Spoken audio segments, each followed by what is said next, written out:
Hello everyone, my name is Nikhil and in this video we will be creating a blog application with the MERN Stack. So this is the demo of this application that we will be building. So we have a login screen and once I will just click on the submit. So the ID of the user will be then stored inside the local storage and then we will be having some blocks onto the page.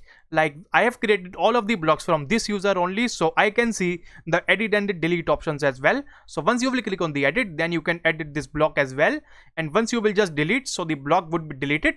And once you will move on to the all blocks, then you can see all of the blocks which are available inside the database of the multiple users, same like the Instagram or the Facebook as well. And then you can just move on to the add block and then you can just add the block from there as well. And then you have the login and the logout functionality as well. So we are using the Redux for handling the authentication states, and then we are using the MongoDB to handle the database operations. Then we are using the Mongoose to handle the relations between the multiple collections. And yes, we have the multiple collections inside the application. We have the users collection where we will store all of the users, and then we have the blocks collection where we are storing the blocks of the users. So each user have different blocks and one block belongs to only one user. So this is a relation between all of the collections, and then we are using all of the things here, and then we have the login and the sign up functionality as well. So this is the application that we are building and I hope to see you inside this project. Let's start with the introduction of this project. So what is the MERN Stack? So MERN Stack is a combination of the MongoDB, Express.js, React.js and the Node.js. So the MongoDB handles database operations, the Express.js and the Node.js handles the server-side tasks of sending the responses to the front end, and the React.js handles the front end part. So about the MongoDB, it is like a NoSQL database which stores documents in the collections instead of the record as tables as in the SQL database. So if you are coming from the SQL background, so you can refer the record as the document and the collection as the tables. So what is the Node.js? So it was a JavaScript engine originally built for the browser, which we known as the Chrome's V8 engine, and now it can work without the browser as well and having some extra APIs that we can use, and it allows us to run the JavaScript outside of the browser. So it was the Chrome's V8 engine which is now maintained as a standalone project which we call as the Node.js and having some extra APIs that we can use. And then what is the Express.js? So it is like a framework for the Node.js which help us to ease the process in handling the server-side tasks. And what is the React.js? So we all know that the React.js is a JavaScript library to build the fast and scalable user interfaces, and it's a view part in the MERN Stack, and the models and the controllers come inside the backend part which we will use that. So about this project, so it is a MERN Stack blog application in which user can add their blocks, and the specific user which is currently logged in can delete or edit their blocks as well. So we have the login logout functionality with the Redux, and then we are storing everything inside the database, and then we are fetching also everything from the database as well, and it is very perfectly designed for the newbies. And then relations between the collections. So we have the relations between the collections inside the MongoDB. So we have two collections here with the user and with the blocks. So each user can have multiple blocks, or we can say each user can have the array of the blocks, but each block belongs to only single user inside this application. So this is the structure of this database that we are using. So this is the schema that we are using from the database. And now about the parts of the application. So we have the backend and we have the front end, and both having the API calls with there. So the backend is built with the Node.js, MongoDB, Express.js and the Bcrypt.js, and then we are using the React.js in the front end with the Redux, with the React router, with the Axios and with the Material UI. So there are so many things. So let's start building the application. So now we'll move on ahead to the Visual Studio Code to start building the application. I have opened a folder in the VS Code, and now I will create a new folder here as the backend. So both applications will be there in the folders as the backend and the front end. So I have created the backend folder, and now we need to go to the terminal, select a new terminal from there, and then we need to move on to the backend. So now we are in the backend directory, and then we can install the Node.js application here. So the command to install the Node.js application will be the npm init. So for this command, now it will ask you some questions like the package name of our application, like it can be a backend, the version can be, so initially can be the 1.0.0 as the same, the description you can add as the blog application, and then there is some entry point, so we can change the entry point to the app.js as for the structure of our application. and then we have the test command, so we can just skip all of these things like the test command, git repository, keywords, author, and the license. And now you will see all of the details will be now shown there, and it will ask you for the one last time as the is this okay. And once you will click the yes, then you will see the package.json file will be created, and it will contain all of the details of our application. Like we have given the name as the backend, we have given the version as the 1.0.0, we have given the description as the blog application, and then we have the main as the app.js. And now the package.json file is created, and now we can install some dependencies to use the application. So first dependency I will install is the node-mon. So the node-mon will help us to detect the file changes in our application. So if any of the file will be modified while running the application, so it will just restart the application once again with that overwritten file. So we need to install the node-mon with that, and I will show you the demo with the node-mon, like how it works. So now the node-mon is installed, and now we can see the demo. So we can just go to the scripts, and then we can just add a script at the start.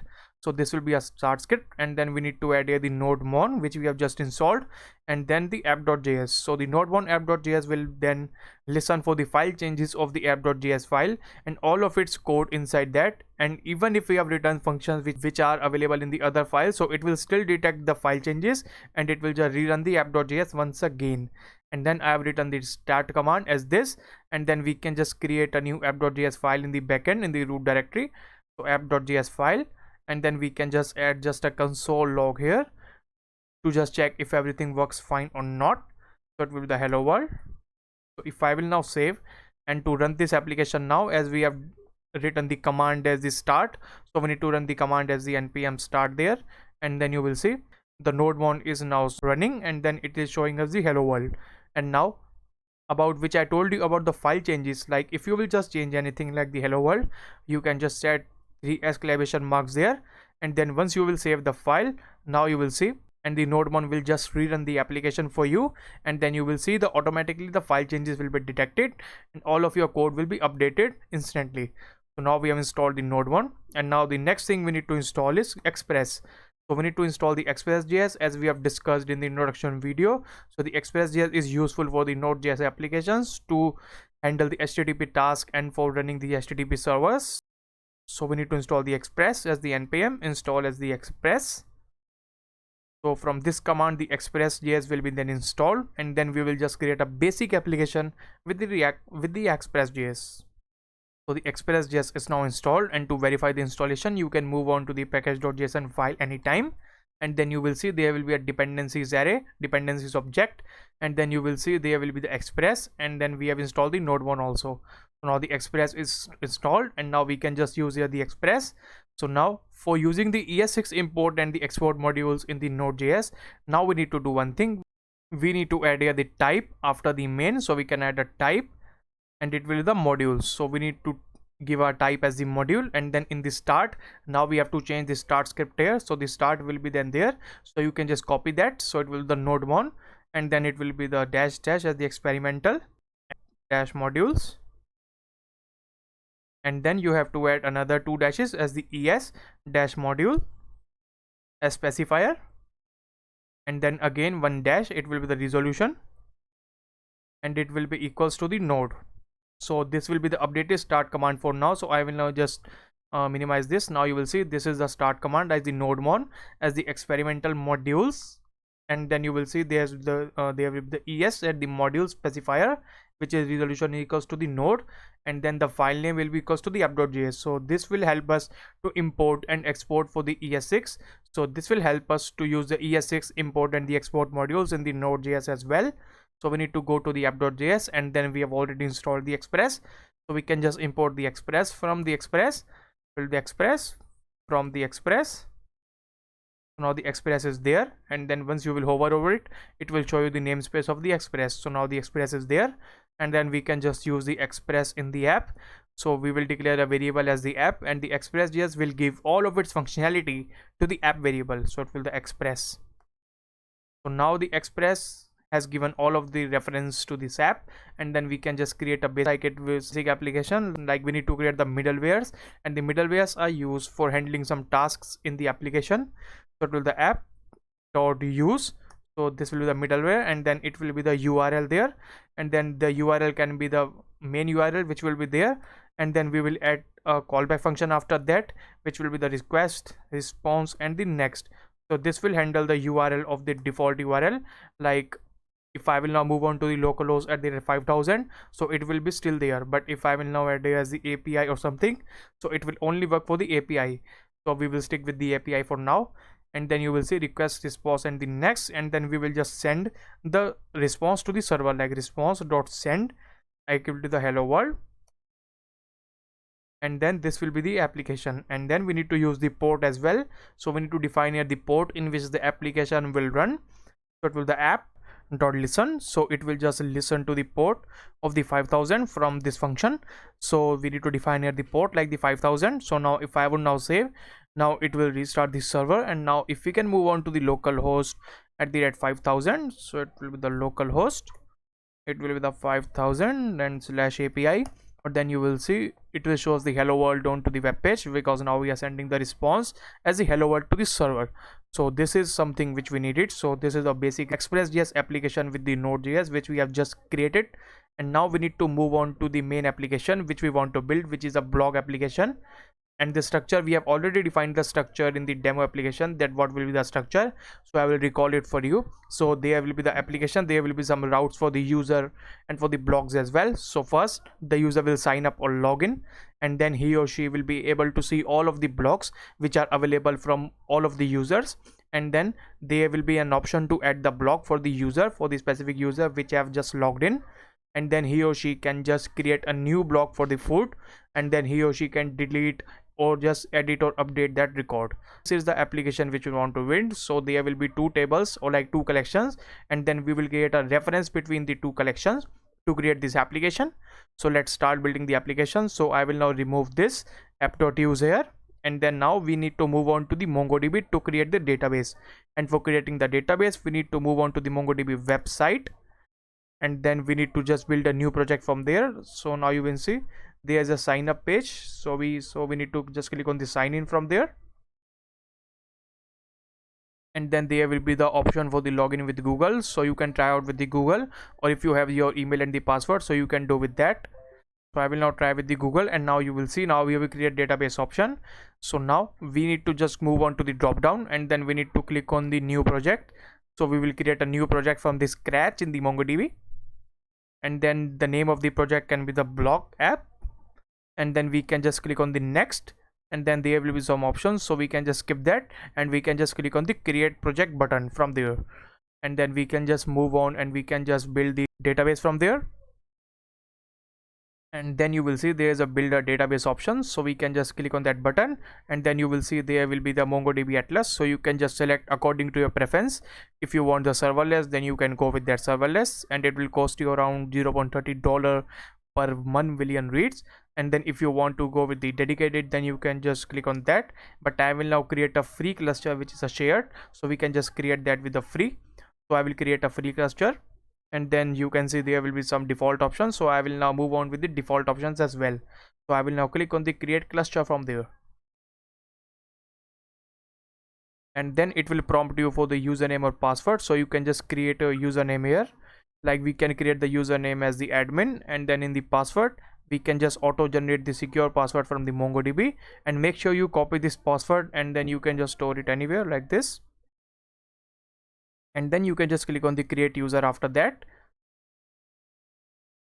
and then you will see there is a success message, and then you can see now we have some ports, and we need to just allow it from anywhere, so we can just skip that part I think. So we can just move on to the network access from there, and then we need to select the IP from there. So we need to click on the add IP address, and then we can just click allow access from anywhere from there, and then we can just confirm that entry,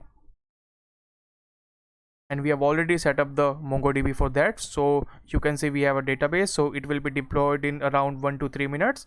So till then we can just move on to the app.js, and we can just import the mongoose to connect to the database. So it will be the import as the mongoose, and then we can use the mongoose dot connect function to connect to the database. And for the URL, now it needs a URL in the string, and then we need to go to the database deployments, and now our database is deployed. So we can just click on the connect, and then there will be the option of the connect your application. So you can just click that, and then you will see the node.js is already there. So we can just copy that, and we can just move on to the mongoose.connect once again, and I will now copy the string. So now you will see this is the string, but now the user is the admin, which we have already defined. But the password here, we need to just remove this password because this is not the password of our MongoDB database. So we need to just copy this password which we have just copied, and we need to paste it here after the colon. And then after this there is a my first database, so this will be the database name in our MongoDB. So we need to change this, it will be the blog. So this will be the database name, and the mongoose.connect returns a promise. So we need to just add a then statement after there. So it will be the then, and then after that we can just console.log, or we can just use the app.listen after that. So we need to just get this, and then I will now just add the app.listen to the port here, because when the MongoDB will be connected, and then only we will just listen to the server of the 5000, and then we can use another then statement after that, and then it will be just a console.log. So we need to just add a console.log that's connected to database and listening to localhost port of the 5000 that we have just defined. So this will be the console message which we want to show, and this is a promise, and this is a database request. So it is type of a server request, and it can fail also. So we need to add here the catch statement also, because if we don't add the catch statement, then it will not catch any error if we will just get the error from the server. So we can just add here the catch statement after that, and then it will catch an error, and then we will just console.log the error just for now. So it will be console.log the error. So if I will now save, and if I will now just check if everything would work fine or not, I think something is missing there. I think it is showing as the module not found. So I think there is an error. So the error is that the mongoose is not installed. So we can just install the mongoose library. So it will be npm I as the mongoose. So the mongoose will be then installed, and then we will use the mongoose from there. And now the mongoose is installed, and now we can just check again with the npm start command if it connects to the database or not. So we can just see the log if it connects to the database. So I think so now you will see it is connected to the database, and it is listening to the localhost at the rate port of the 5000. And now everything till the connections of the MongoDB is working fine. And now we need to create the folder structure. So there first there will be the backend, and then there will be the folder of the routes. So it will contain the routes, and then there will be the folder of the controllers. So now we have the routes and the controllers, and then we will have one more folder of the models. So the models will contain the models of the user and the blocks, and the controllers will contain the controller functions which will control the API routings in the MongoDB and the Express.js, and then the routes will contain the routing operations. So from which route and from what route the controller will call. So all of these things will be then connected, and now we can just start creating the application. And now the first thing which we need is we need to build the model, and the model of the user. So user model will contain a schema in which the user will be having the name field, the email field, the password field, and the blocks field. So we need to build the schema of the user first. So it will be the user.js, and here we need to import the mongoose. So it will be import mongoose from the mongoose. And now we need to import the schema of the mongoose. So we need to build the schema. So we need to get the schema class of the mongoose, and the schema will be equal to the mongoose dot schema. And with the schema, then we can build the model of the mongoose with the user collection. So it will make a user collection for us. So we can just make the fields like the schema of the user will contain the cons user schema will be equals to the new schema that we have just imported from the mongoose.schema, and then we need to edit the object, and then we need to add some fields like it will contain the name field, and the name field will contain an object, and the type of the name will contain a string. So we need to add the type in an object, and then this field will be the required. So we need to add the required path, and the required path will be equals to the true. And if anyone with the request, if they won't provide the name now into the user schema, then the application will break, and then we can just provide here the email also. And then email will be type of the as the string as the same as the user, and then it will be the required field. So the required will be equals to the true, and then there will be the one more field in the email, because the email should be unique of every user. So we need to add here the unique as the true. So the unique property will allow us to add some unique email also onto the users. and then we can build the password field as the password, and the password will be there as the type, again as the string, and then it will contain the required field. It will also be the required will be equals to the true always, and then we need to add here the minimum length. So the password will contain a minimum length, so we can just add the minimum length as the 6. So now we have created the user schema. So this will be the collection, and all of these fields will be now stored inside the collection. So now we have just built the schema of the collection, and then we can just export the collection into the MongoDB. So for exporting, we need to export the collection. So we can just export as the export as will be the default. So it will be the default export, and it will be the mongoose dot model. So it will create the model for us like a collection, and then we need to define the name of the collection, like it will be the user, and then we can just add the schema of the user, like we have the user schema. So now we are exporting the collection, and then in the MongoDB the collection will be stored as the users. So there's a naming convention, and by default naming convention in the MongoDB, that if you will store a name as the user, if the first letter is a capital letter, then it will be stored as the small letter, and all of the fields will be now in the small letter, and it will be in the plural form, like we have given the user as the singular form, but in the MongoDB it will be stored as the users. So now we have created the user, and now we need to just build some routes and the controller functions for the user. So we need to move on to the routes now, and then we need to create a new route as a user dash routes .js, and now the user will contain some routes. And for giving some routes, now we need to import the, I think, the express. So it will the import the express from the express.js. It will be from express. So now we have imported the express, and now we need to use the router from the express. So we can just create a variable as the const router will be equals to the express that we have dot router. So we have a router inside the express, and then we can use the router function from there, and then it will provide its reference to this router variable, and then we can just use all of the router fields, like all of the router requests, like it will be having the router dot post, router dot get. So all of the requests will be then there as the put also, and for the delete also. So all of the requests that we need contains here. So now the first we need to just create a simple command like the get, and it will be of the same URL that we have. It will be the blank URL, and then we can define here a function, and the function we need to define the function in the controller functions. So then we can just define here only a singular root like the same root, and then there will be a controller function. And for creating the controller function, now we can move on to the controller folder, create a new file as the user dash controller .js, and then we can just import here the model of the user to create the controller.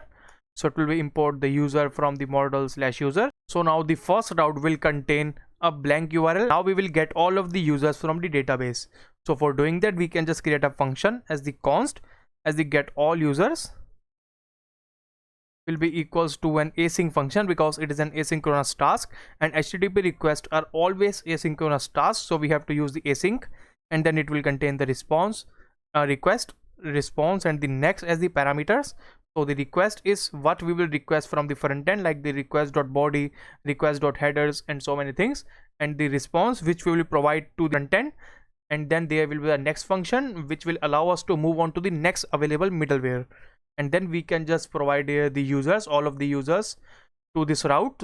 So we can just define a let as the users, and it will be by default undefined, and then we have to use the try catch block, because it is always, because we have to use the try catch block always whenever we are dealing with the database, because the database operation can fail as well.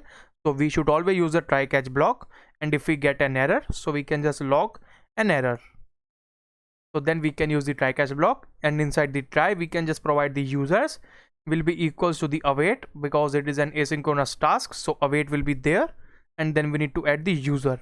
So now we have imported the user from there, and it will be the user dot find. So we have a function in the mongoose with the find, so it will find all of the documents with there. So if you will just hover over the find, you can see it will return an array, like you can see it will return an query array or any other array. Like you can see it will get a list of the documents that matches the filter, but now we are not defining any filter, so it will match all of the records. So then we are using the try catch block, and then we can use here the validations also, like we can use the if statement, like if we don't have any users or the users is a falsy value, then we can just return the response dot status of the request will be the 404 that no users found, and it will contain the JSON message, and inside the message we can provide the message as the no users found. So if we don't find any users initially also, because whenever we will try this request, so it will give us the no users found because we don't have any users available right now in the database. And then if everything is clear, then we can just return the response dot status will be equals to the 200, which is success, which can be okay. And then we can just send the JSON message again, and the JSON message now will contain the users. So it will contain the users, so we can just provide only the name only, because it will act same as the users property and the value of the users. So because the ES6, so it will provide us the same result. So we can just save, and then we need to just export this as well. So it will be the export. So now this function will be exported, and now we need to use this function inside the controllers. So in the by default same request, then we can use the get users, get all user from there. Then you can see the get all user is now imported from the controllers, and then we can use that. And now everything is fine. But now in the main app file, we have to use the middleware to use the routes, because here we are not giving the application an idea that we are using the routes. So we need to provide that idea to there. Like we need to import here the routes file. So it will import the route. I think the router is there from the, and I think we haven't exported the router from there, so we need to export the router as well. So it will be the export. So it will be default export as the export, default as a router. So we are now exporting the router from there, and then we can just use here the router as the app.use, and now it will auto detect the router if we will add here like the router. Now you can see it will auto detect that, and then it has imported from there as well, and then we are using the router. And then if you want to use a specific URL from there, so you can just add a specific URL, like it will be /API/user. So now every request will work as the HTTP port of the 5000, and then it will work as the /API/user, and then all of the routes in the user will work. So it will act as this, and then if we are giving only the same URL, so it will work as the same. But when we will provide the sign up or the login, so it will act as the sign up and the login, and this route will be accessible from this URL only, from API user. So we can just provide that API in the user, and then we can just remove that. So if I would now save, and if I would now move on to the Postman, which we have just installed, and this is a screen of the Postman, then we can just create a new request from there. It will be http/localhost port of the 5000 that we have defined, and then it will be API/user, and then it will be the same route. So if I will now just create a get request, now you will see the users is giving us an array, because now we are having the users in the database, and it is giving us an array of the blank array, because now the users is successful, but we don't have any user. And now we can just create the user by creating a sign up route. So we can just move on to the user routes to create a user. So it will be the router, and it will be the post function, because we will just send some data with the request. So it will be DOS/ it will be the add, or it can be the sign up. So it will be a sign up request, a post HTTP request, and then we can just define a controller function there after that. So it will be the export as the const, and it will be the sign up function, and it will be equals to again the async and request response and the next inside the function parameters. And then we can just define here the sign up functionality inside this controller function. And for defining that, now we have to get something from the request.body, because the request.body contains something which we will send from the front end. So now the Postman will act as a front end, and then we will send the name, the email, and the password from the Postman. So we need to get all of the things from the request.body, and the request.body is like it will contain the body. Now you can see there we have a body tab, and this will be acted as the response.body. So we can just get the request.body, so it will be const. So we can just destructure all of these fields which we will receive from the request.body, like the name, we will receive the name field, the email, and the password, and it will be equals to the request.body. So we can just destructure all of the things, and then now we have to define here something, because now if we are giving a sign up request, so now if the user is already available in the database, then we have to add here some validation. And for adding the validation, now we can define let existing user and it will be equals to the, by default it will be the undefined, and then we can just again add a try catch block, as we have earlier discussed that we should use the try catch block always.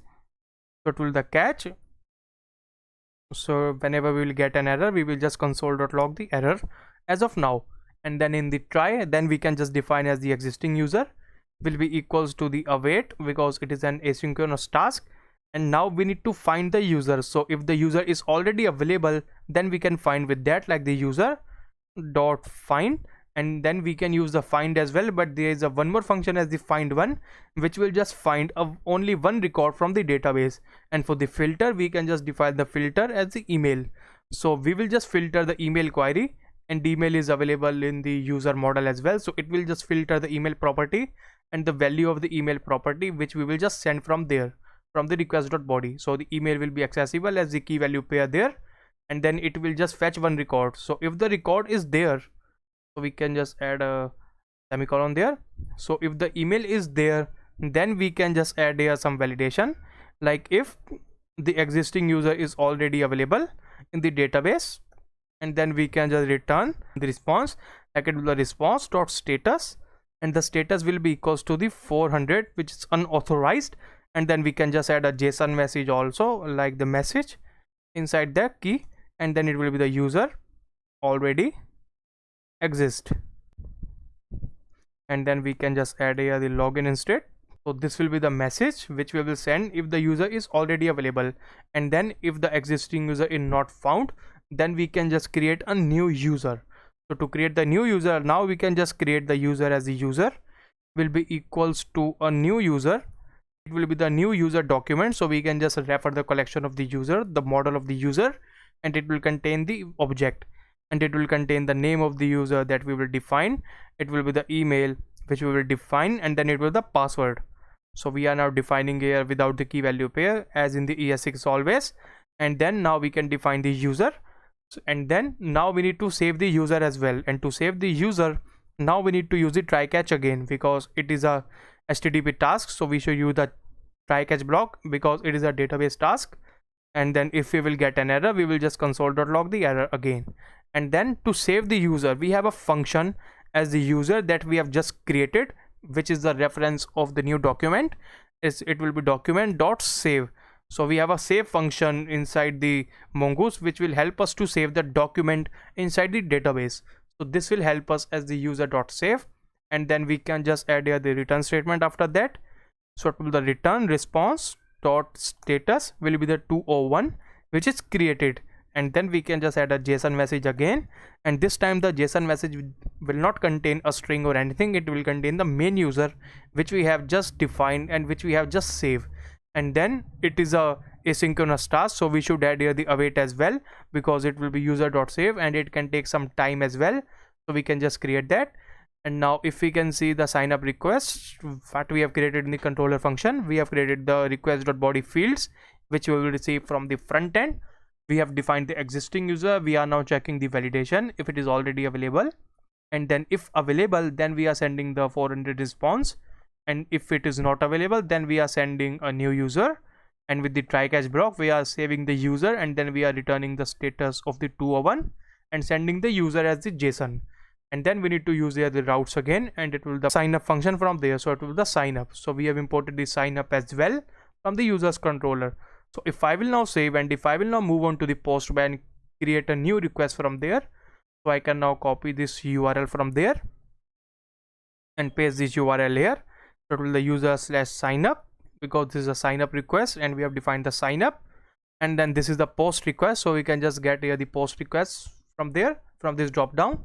And now we need to send the body. To send the body, we need to move on to the body tab, and then we need to select the raw body, which will be of type of the JSON. So you need to click on the text and select the JSON. And now we need to add here the JSON. So JSON will contain the name field as we have defined, and it will contain the name, like I will provide my name as of now as the Nikhil, and it will contain the email. So we can just provide the email name as the nikhil@test.com, and then this will be the email, and then we can define a password. Password can be like 111111 as of now. And if I would now save, now we will see a interesting thing. If I will now just send a request, Now you can see it will just not send any request. Now you can see it will throw us an error in the console. So if you will just see that error, that what is the error, then you can see cannot destructure the property the name of the request.body, and it is undefined. And now this error is coming because this application server doesn't know that what type of data it is receiving from the request.body. So we need to tell the application that we are receiving the JSON body. So we can just use another middleware before every middleware. So it will be the app.use, it will be the express that we have imported in the app.json. So it will just consider, it will just parse all of the data into the JSON format. And earlier we were using the body parser, but now the express has a solution, so we can use the solution from the express only. So it will be express.json. So it will get the JSON data from there. And now you can see the request was still sending, so we can just go to the users controller because the request was still sending from there, and then we need to just stop the request. So if there is an error, then we can just return there like the console.log only, and then we can just return here a new error from by creating a new error class, or we can just return a notification from there. But now we are now only returning the console.log. So it will the return statement as well from the catch. So if I will now save, and if I will now just move on to the postman ahead, and if I will now just create a new post request again, and then you will see the status is the 201, and then we have created the user, and it is sending us the user in the JSON. So now everything is working fine, but here we are receiving the two fields, which is the ID and the V, and this is coming from the MongoDB because we have now stored the document in the MongoDB and in the collection of the user, and then we are now retrieving the record from the MongoDB. And then if I will now move on to the get request to get all of the users from there, click on the send.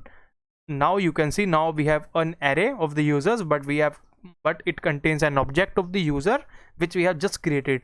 And if I will now just create another user, like the name can be James and the email will be James again, the password will be 111111. Click on the send. Now you can see the James user is there. And then if I will now just click on the get again, now you can see there will be two users in the database. So now everything is working fine. And now we are saving the password of the user as the same which we are receiving inside the MongoDB database, so we can just secure that also. So if you want to secure it, then you can just create a hashed password to store in the MongoDB, and with that the password will be encrypted. So you can just use the encrypted password, and to use that you can just stop this server, and then you can just install a new library as the npm install as the bcrypt.js. So the bcrypt.js will then allow you to just create a hashed password to store inside the MongoDB. So you can just install that library, and then now the bcrypt is now installed, and now we can just move on to the users controller, import the bcrypt from the bcrypt.js, and now the bcrypt is imported. And now when we are signing up the user, then we will just create a password, like it will be the const and the hashed password,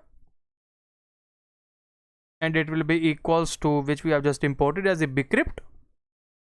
It will be the hash sync.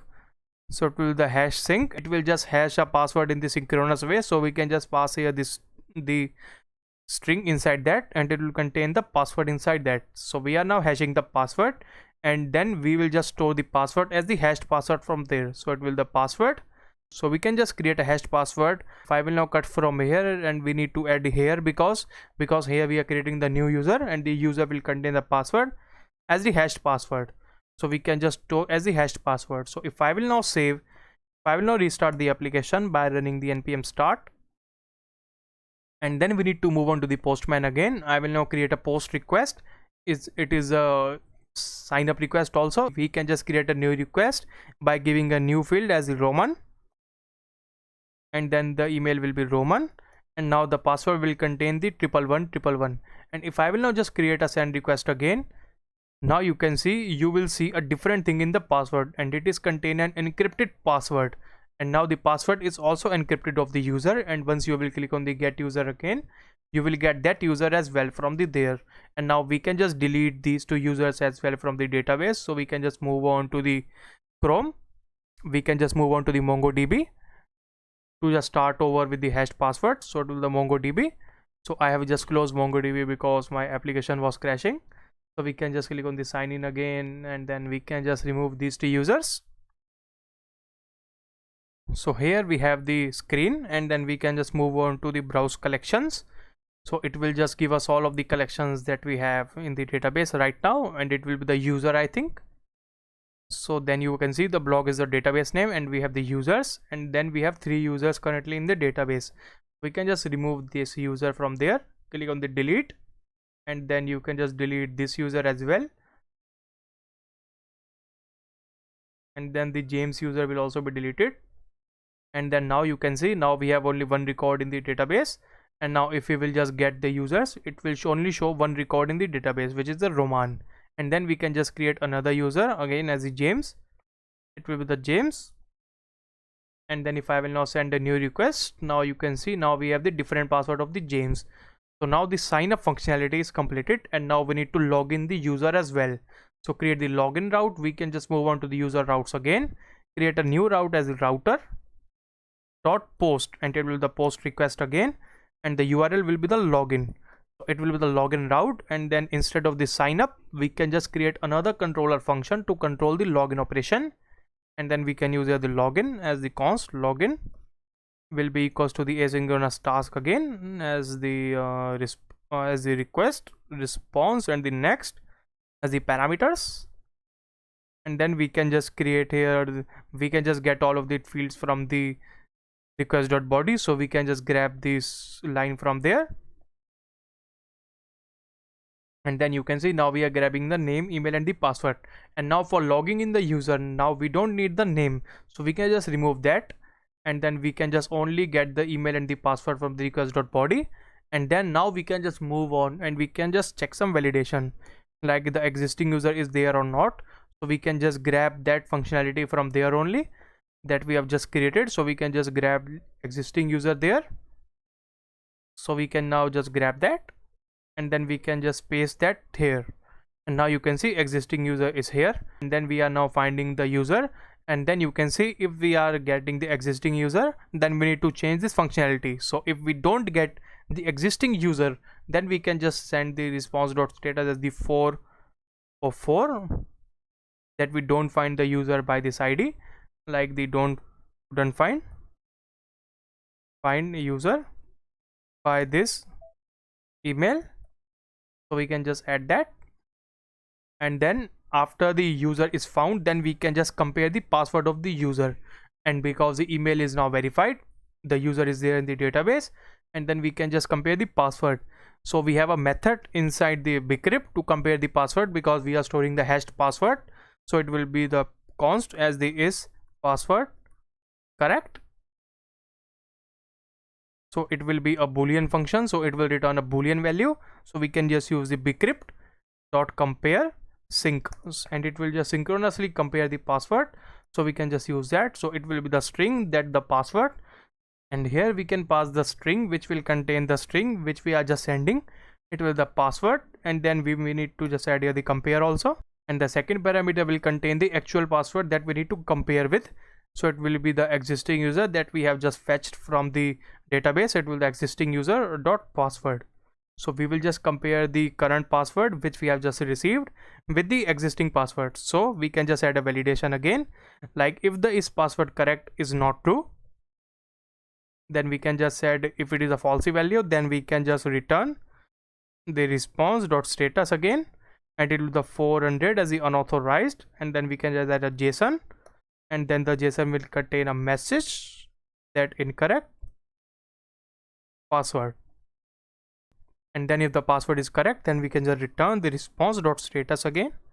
It will be the 200, which is okay, and then we can just send a JSON message again, and it will contain a message as the is logged in equals to the true, or we can just define here only the message here as the login successful. So now we are sending this request, and then the function is complete, and then we can just return here the function. Like now we need to just move on to the const login, and then we need to just export this login function from there, and now everything is fine, I think. And then we can just move on to the user routes, and then we can just get the login function from there. And if I will now save, and now I think the terminal is stopped, so we can just select the new terminal. move on to the backend folder at the npm start command, and now everything will be fine. And then we can just move on to the postman, and then we can just close this Chrome also. So in the postman, now we can just create a login. So we can just grab this URL, and then we can just move on to the new tab, and then we can just select in post, and then the URL with the login, and then we can just grab the email and the password fields from there. So we can just grab that. We need to move on to the body. In the raw, in the text, instead of the text, we need to add the JSON, and then it will contain the JSON, and then we are sending the email as the james@test.com and the password as the rate 11111. So if the password with the hashed password is correct, then we will just see the message as the login successful. I think the application is now crashed, so there is an error. So error event on the server instance. So I think there is an error. So we can just restart the application from there. And now the application is started again, and now we are post request, and then we can just create the request by clicking on the send button. Now you can see we have a message as the login successful. So now everything is working fine on the user's end. So now the user's functionality is completed, and now we need to build the block functionality. And for building the block, we can just move on to the model.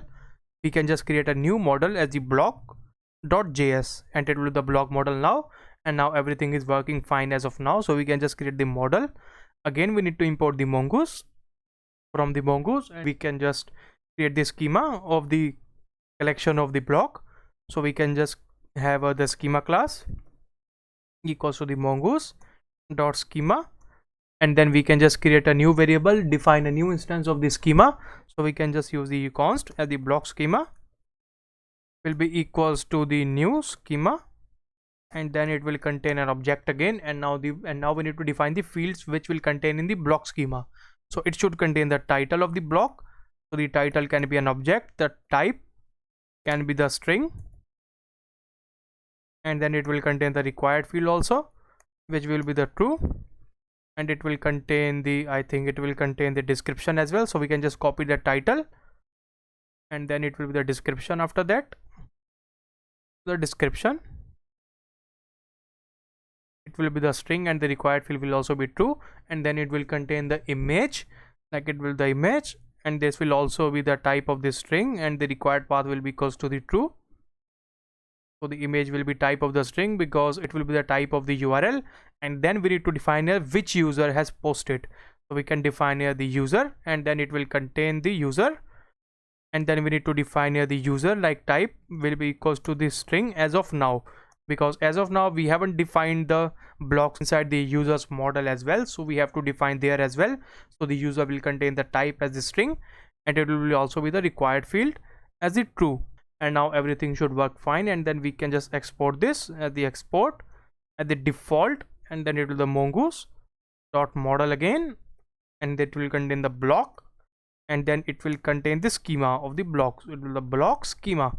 So now everything should work fine, and then we can just create a new routes after that. So it will the block dash routes dot js.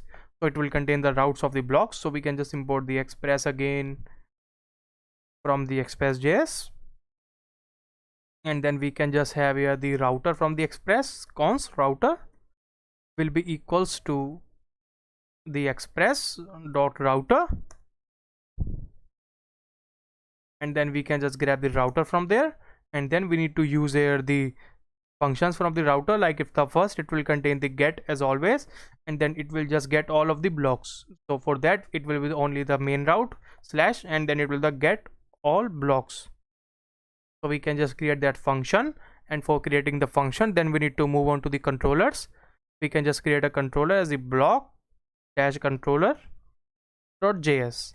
Now we have created the block controller, and then we can just import the blocks collection. So it will import as a block from the model slash block, and then we can just create a new function as the const as the get all blocks will be equals to an async function again, request response and the next as the parameters again, and it will be an arrow function. And then for the get all blocks, now we can define a variable as the blocks. By default it will be undefined, so we can just use try catch as always. The try catch is here, and then we are now returning the console.log as the error if we will receive an error. And then we can just get the blocks will be equals to the, I think it will the block dot, it will be the find. So as we have found all of the users, then we can just define the find with the empty query, and it will find all of the records from that query. And if we can see if the blocks is the empty value, or it will be, or if it is a falsy value, then we can just return response.status again. It will be the 404.json. It will be the message as in no blocks found. And then we can just add here the response as the return as the response.status. So if everything is okay, then we can just send the status as the 200, and then we can do the JSON again. The message will be the blocks, and then we can just export that or get all blocks, and then we can just use the get all blocks from there inside the function as well. So we can just import that route, and then now we have created the routes of the blocks and the controller and the model as well of the routes. And now we need to use here the middleware in the app.js to use the routes as well. So here in the block routes, now we can just export the router variable, the export default, and now it should contain the block router because the name will get conflicts. So we can just declare the block router will be equals to the express router, and instead of this router we can just define here the block router, because it will just have the conflicts with the name of the routers which are in the users. It will the block router, and then we can use the app.js. It will just import the block routes from there. It will the app.use. It will be the /API again that we have just defined from there, and instead of this user, then it will contain the block. So now the API /block, and now we can just define the block router from there.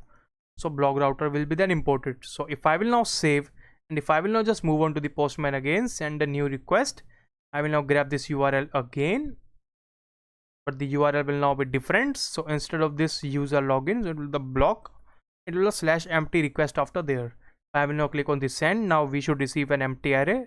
Everything is successful. Status is 200 because now the blocks is truthy value. And now we can just define a new block by giving a post request to the block. So it will be, we can just move on to the block routes again. So we will just close all of the files as of now, and then we can just move on, and we can just create a block as the post request. So it will the post /add, so it will be the URL, and then we can just add a block function. Then we can just create that function in the users controller, in the blocks controller, sorry. So it will the export as the, it will be the const as the name of the function add block will be equals to the async again. It will the request, response, and the next as the parameters, and then it will contain an arrow function. And then we can just grab all of the details from the request.body again, like title, it will the description, it will be the image URL, like it will the image, and then we can just grab the user, and it will be all coming from the request.body. So we can just define a new block instance. So the block will be equals to the, I think that will be the new block, and now we need to import the block from there. So we need to just import the block as well. So now we have imported the block, and then we need to just create a new instance of this block. Or like it will contain the title of the block, the description of the block, it will contain the image of the block, and then we contain the user. So all of the things will be then there, and now we can just save this record inside the try catch block. So it will contain the try, it will be a block as the, it will be the block that we have just created an instance dot save. So now we are using the same function, the save again, and then once we will get an error, we will just return console.log the error, and then we can just add a response at the return, the response.status again will be equals to, I think it will be the 200, again the JSON, it will contain an object, like it will be the new block that we have just created. And now we have now defined everything, but now here we need to define the await as well, because it is an HTTP task, so it should be the await. and then we are sending the add block function. But this is a simple function as of now, but it will get complex whenever we will add the relation between the users and the blocks. So we can just now save, and then if we can see if there is any error. So I think there is any error, and the error is because in the block routes. So we can just import the add block from there. So now we can save, everything should work fine, and then we can just create a new request from there. So we can just copy the URL, select a new URL, select a new tab, add here the API /blog/add, and then it will be the post type of request. To the post, it will contain the body as a raw. Again, instead of this text we can use a JSON, and then it will contain all of the fields. So now we need to define the title will be equals to my new block, and it will the description will contain the description like this is my first block, and then it will contain the image. The image URL now will contain sample strings, and then we can just define a user as well. So to the user will contain the string, like it can contain the 1 2 3 4 5. So if I will now save, and now if I will now just create the send request, so now everything should work fine. Now you can see, now we have defined the block, the title equals to the my new block, the description is same, the image URL is now the only the sample URL, because it will not be the URL whenever we'll move on to the front end. And then it contains the user as the 1 2 3 4 5, and it contains an ID. So now everything is working fine. Now we need to create the update and the delete request from there as well. So it will be the router, blog router again, dot, it will be the update, and it will the put request, because the put request is used to update the user. And then we can just use here the slash, it will be the update block, and then we can just add here a function after that. So we can just move on to the block controller, select a new function as the update. So it will be the export const, it will be the update block will be equals to again the asynchronous task. Again, it will contain the request, response, and the next as the parameters, and then it will contain all of the things. And now we are now defining the update block. Now we need to find the block, and to find the block, now we need to add something to the block route. So now we can just move on to the update, and then we need to get the ID also of the block to update. And now after this, it will contain an ID. So we can just give a parameter in the URLs, so it will contain the ID. So we can just grab the ID from this route after there. So now it will contain, after the update, we need to provide the ID from the MongoDB. And now we can just grab the ID from the request.params, and the request.params contain all of the variables which we have defined in the parameters.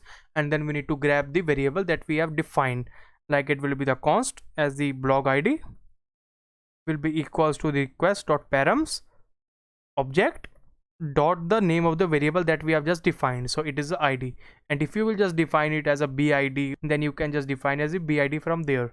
And then now everything should work fine, and now we have the ID. So we can just create a new block as the const block, and it will be equals to the await, because it is an asynchronous task. And then we can just find the block. So we can just find the block from the block dot find by ID, and then we have the function of the find by ID and update. And this function needs two parameters. First, it will contain an ID, so we can just define the block ID that we have just received, and then we can just add the update query. So like now the update fields will only contain the title and the description. So now in the structure of our application, so we can just only update the title and the description of our block. So we can just grab the title and the description from the request.body, and then it will contain from the request.body, and then we can just add the title will be equals to the title that we have just received, and it will be the description. So now we are defining the title and the description, and now we have defined the block. So now we need to use it inside the try catch block. So we can just define a variable as the block as the empty, and then we can just remove the const, and then we can just add the try catch block, and then it will be the block equals to the await description till there. And then we can just use the catch also, error, return the error dot log the error.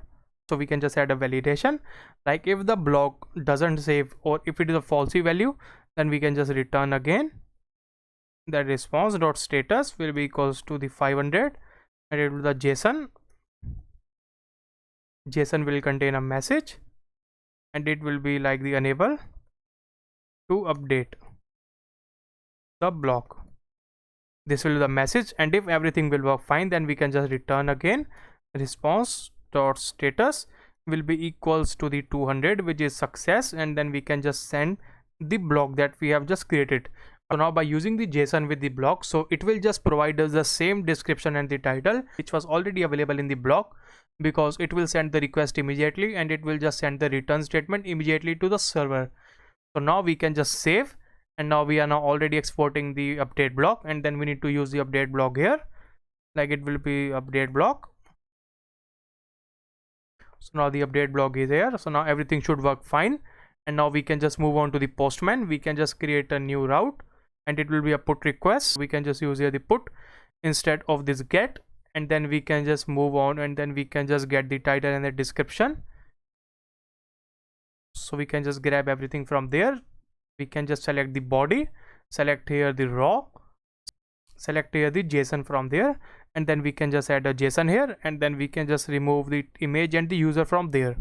And now the title will contain my new, it's instead it will contain an updated block, and then this is my first updated block.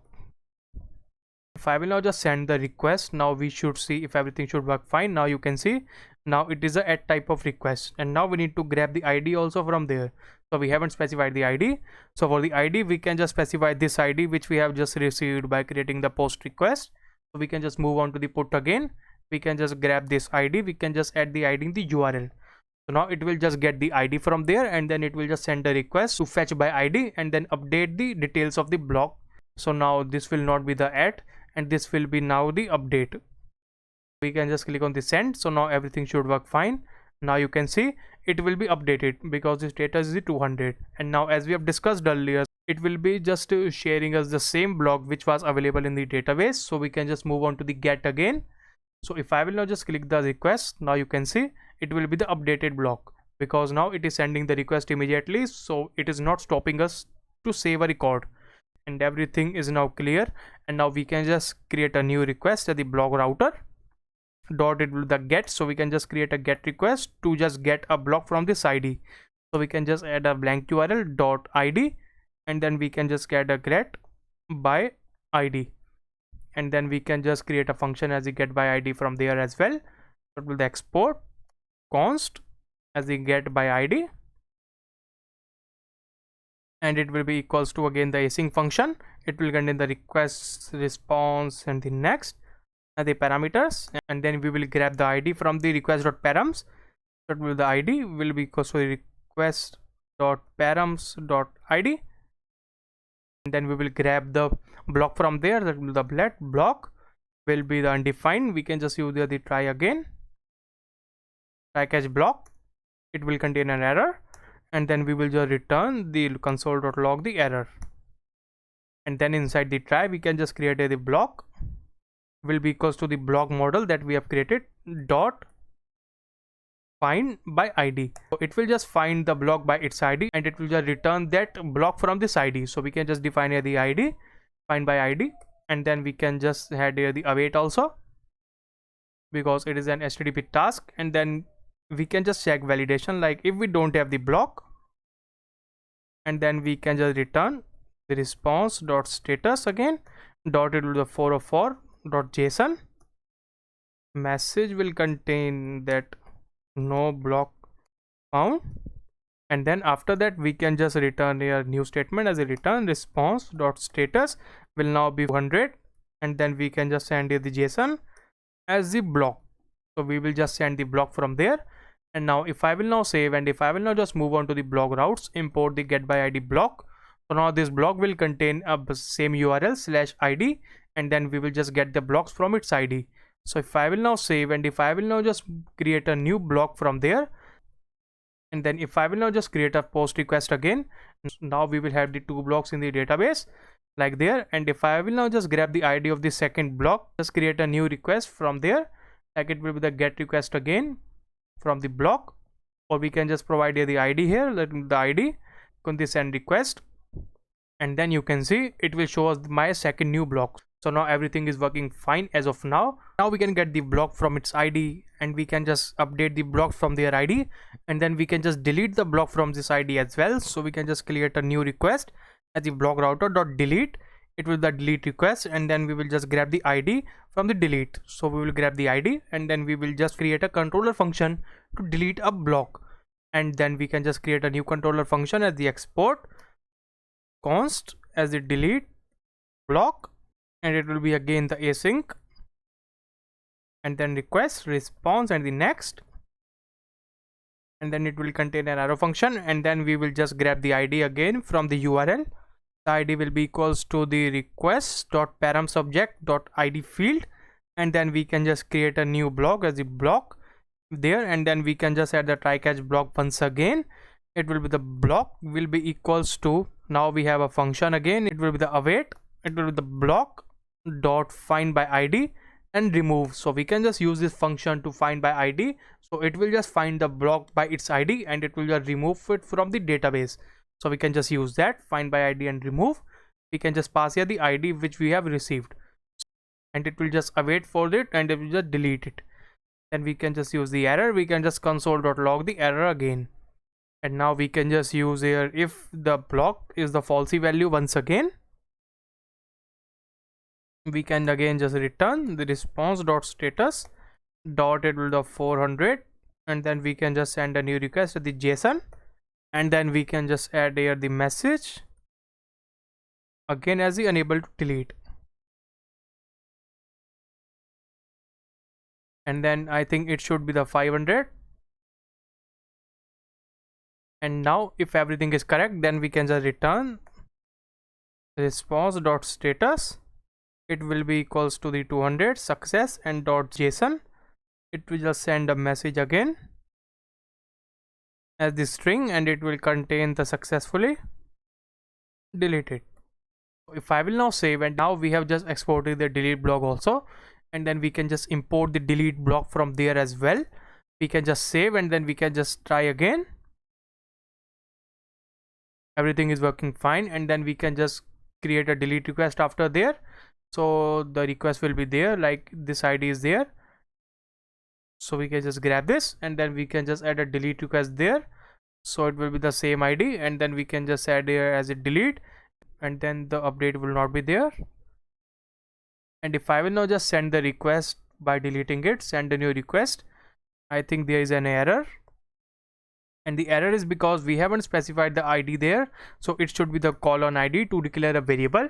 And if I will now save, and if I will now just try again, click on the send request again, now you can see the successfully deleted. Now the block is successfully deleted, and once I will just grab this block from its ID, click on the get request block. So if I will now just give this ID to this, so now we can see that the no block found from this ID.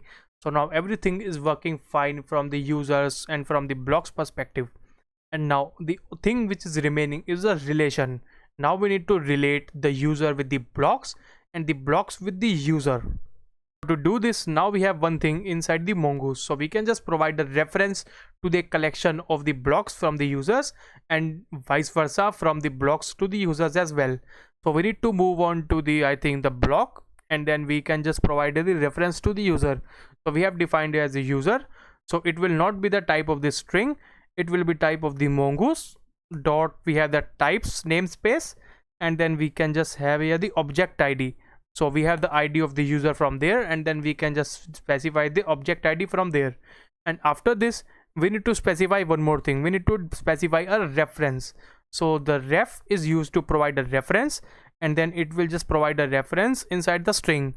So we need to define the collection name. So the collection name that we have just created the model, it will be the user, so it will just store the collection as the user. So now we have defined the user as the type equals to the mongoose dot type of object ID, and we have specified the reference of the user. And now the thing is that each block will contain only one single user. So the each block will now they have the parent of the one single user, but each user can have the multiple blocks. So here we are only defining only the single user per single block, but when we will move on to the users, now we can define here the blocks field, it will the blocks, but it will be an array because the users can have multiple blocks inside that, and array will contain an object. It will be the type, and the type will be same as the mongoose dot type schema dot object id. So we can just define object id again, and then we can just define a reference also. It will contain the reference to the block. The block is the collection, and it will just contain the reference, and then it will be the required fields also. It will the required, it will the true. So now everything should work fine as before, but now we need to change few things. Now we need to move on to the users controller, and once we are creating a new user, like in this sign up, it will be having a blocks because now we have now defined the required field of the blocks, so it will just have some blocks inside that. So once we are defining the user as the name and the password, then we can just define here the blocks will be equals to an empty array. So it will just store the blocks as an empty array. So if I will now save, and if I will now just move on to the sign up request of the user, it will be like this. Now we have the sign up request, and then we can just create user as a Nikhil. It will contain the email as the Nikhil @test.com. The password is the 111111. But if I will now click on the send, now we would see two things. Now you can see, now we have the name as the Nikhil, the email as this, the password is the hash. Now we have the blocks field, and now everything is working fine because now we have the blocks field there. And because now this is only a sign up request, so we have just empty blocks array. So now everything is working fine inside the users, and now the users is completed. And now we need to move on to the blocks. So we have the blocks controller, and then once we are creating a new add block, now we need to add the user as well. So now this time the user will contain the id. So before everything, by creating the add block, now we can just create a validation. We can just create an existing user again, like that. Existing user is available or not. By default it will be undefined, so we can just add a try catch block again, and then it will be having existing user will be equals to the await again, the user dot find by id. So we will just add here the user dot find by id. I think the user is not imported, so we need to import the user as well, because now we have relation between the two documents. So we can just add the user dot find by id, and then we have to grab the id of the user, and now the user will contain the id. So now this user field will contain the actual id of the user, and now we have defined the user. And now we can add a catch block also to specify an error, and just return the console dot log the error. And then now if the existing user is true, then we can just verify that, like if the existing user is like the falsy value, and then we will just run the return as the response dot status, and it will be the 500 or at the 400 unauthorized dot json will contain a message again. Message will be the like the unable to find user by this id. So we can just send this validation message, and if everything is working fine, then we can just create a new block as the block. And now we are already saving the block, but now instead of directly saving the block, now we need to add the block to the users as well. And for that, now we can just remove that await, and now we can just add some session from there. So for that, now we can just define here the session, and it will be equals to the await again as the mongoose, that we have the session in the mongoose dot start session there.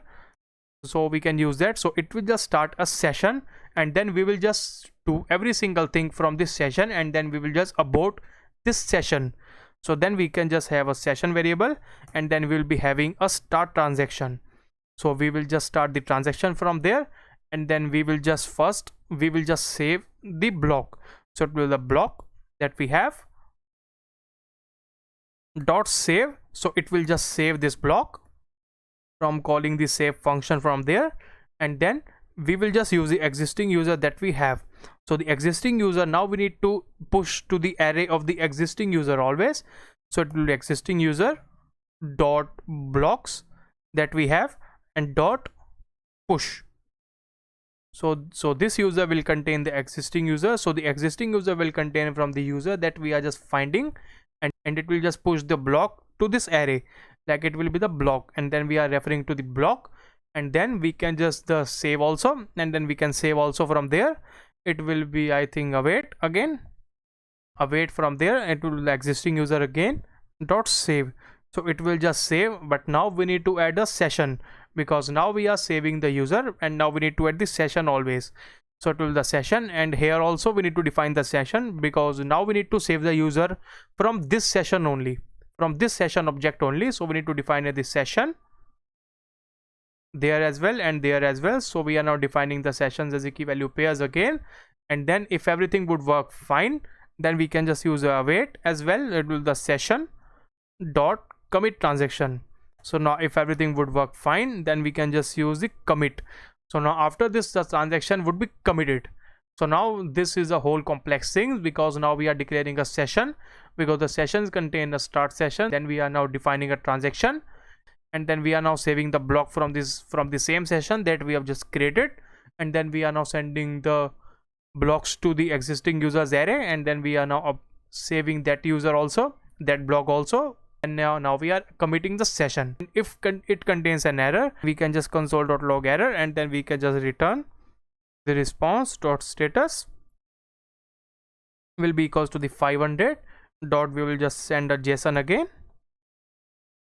and it will contain a message as the error itself that we have just received. So it will just send the error, and now if everything will be fine, now we can just save that.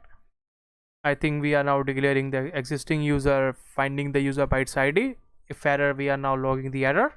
If no user, then we are sending the message, and then we are now defining the new user as a new block, and then we are defining a session to save the block, start the transaction, and then save the block, and save the array, and then push to the array of the user, and then we are saving the user's array as well, and then we are committing the transaction. So if everything would work fine, now we can just save, and we can just try it out again. We can just move on to the post request again of the blocks. So it will be the post HTTP request of the block, it will be the add, and now we need to define the main user that we have. So we can just use the get users, get all the users from there, but now you can see we have now all of the users from there, and then we can just use here this ID. So it will be the James user, we will get the ID of the James, and then we will just use this ID instead of this 1 2 3 4 5, which is a sample. So if I will now just save, and if I will now just click on the send, now you can see, now once we are sending the request, now you can see now it contains a block, but now it contains a title as the my second new block. The image will be the sample image, but now it contains the users field as well, and the ID of the block that we have just created. But if you will just move on to the get users again, click on the send, once you will just move on to the James, now you can see the James has the blocks array, and it contains a ID of the block. So now you can see it is now related, and now this ID contains, in the end it contains the double F, and then we can just move on to the post request again, it will be the double F. So now you can see everything is now related, and now everything is working fine properly. And then now we can just save that user also from this update block, and in the update block I think everything would work same as before, because we are now just updating the block. But now the next complex thing is, now we need to delete the block. So for deleting the block will be deleted from the blocks collection, but we need to remove the array, we need to remove the block from the users array as well. So we can just again get the block from the ID, so we can just get the block from its ID. We are now removing the block from its ID, and then we are now returning the status if the block is not found. And now we need to do one more thing here. Now once we are sending the block, so then we can use here the populate method to populate something. So the populate method will allow us to populate something from this object. So we will get the user, so it will just move on to the users collection. So populate works for the reference collections, and it will just reference to the user, and it will just find the details from the users as well. So now this block will contain the block and the users object as well. And then we have to do one more thing. So it will be the await, and then it will be an asynchronous task, so it will be the await as well. And then we need to just remove the ID from the users block array. So it will be the block that we have just defined, and then as we have discussed earlier, it will contain the user object, and then it will contain the block of the user as the user blocks. And then we have a method in the Mongoose which is the pull. So we can just use that pull, and it will just remove that block from there. so we can just pass that block from there. So now you can see, now we are now defining the block equals to the await and the find by id and remove, and then we are now removing the block from the users array as well. So if I will now save, if I will now just try out deleting that block, now we can see, now we have the delete request, and now this block is already deleted. So we can just get the block that we have just created. So we have just created this block. I will grab this id. We can just move on to the delete once again. We can just add this url from that, the double f url. Once I will click on this send, now everything is should work. Now you can see the message is successfully deleted, and once I will get that block from there, like it will the James, so we can just click on the send. Now you can see, and now the block is not deleted because we are not saving the user after creating a pull of the user. So there, after we are creating the pull, when we are removing the block from the user, then we need to save again, which will the block dot user dot save again. So if I will now save, and if I will now just try again, so we can just create a new post request of the new block. So I will now just add a new block with this user. Like if I will now just add the user with the double fb, so if I will now just send, now we should see the success message. Now you can see the status is 200, which is okay. And then if I will now just get the users like 11b, it is a Roman. If I will now just send the request, now you can see this is the new block which we have just created. And then now we can just copy this block id, and then we can just move on to the delete and add this id here in the url and click on this send. Now you can see the successfully deleted. And once we will move on to the get again, send the new request. Now you can see the block is now removed from there as well. So now the delete request is also completed, and now everything is successfully completed. And now we are saving the data, saving the blocks with the user, and then once we are deleting the blocks, and then you can see the user's block is also deleted. And now everything is completed, but one thing is remaining, that now we need to create a one more route inside the blocks, and that route will be getting the blocks of the users. So for that we can just create a new get request, and inside that we can just create a slash user slash its id. So it will be the slash user id, and then we can create a controller function after that also. And for that we can just move on to the blocks controller again, and then we can just create a new function as the const will the get by user id. It will be equals to the asynchronous again as always, request response and the next as the parameters. And then we can just create the function, and then we can just get the id first. So it will be the user id will be equals to the request dot params object dot id as the value. And then we can just create a blocks of the user as the user blocks will be the by default, it will be the undefined. And then we can just create again the try catch block. So the try catch block will contain the user blocks will be equals to the await, and after the await we can just find the blocks of the user from the user model. So we can just use the user model again, and then we can just find by id of the user. Like it will just find the user by its id by giving the user id there. And then we can use here the one more function, and the function there will be the populate. So the populate will now be used here, and it will just refer to the collection of the blocks, and it will just get the data from the blocks. So we can just populate the block from there, and now it will just give all of the blocks for only this user which have this id. And then we can just add a catch statement after that. It will be an error, so we can just return console dot log the error. So now everything will be completed, and now we can just add some validations again. It would be if we don't have the user blocks, or if it is a falsy value, or like there is some error. And then we can just return again return response dot status will be equals to the 404 that not found dot json will be there, like message that the no blocks found there. And then we can just create here a return, then it would be the return as the response dot status. So we need to add the status now as the 200 that everything is successful. And then we can just send a json message again, and this time the json message will contain the blocks, and then it will contain the array of the blocks, like we have the user blocks. So if I will now save, and if I will now just move on, and we can just export this, and then we can just use this get by user id inside the blocks routes as well. It will be the get by user id. We can just import that, and then we can just save, and then we can just try.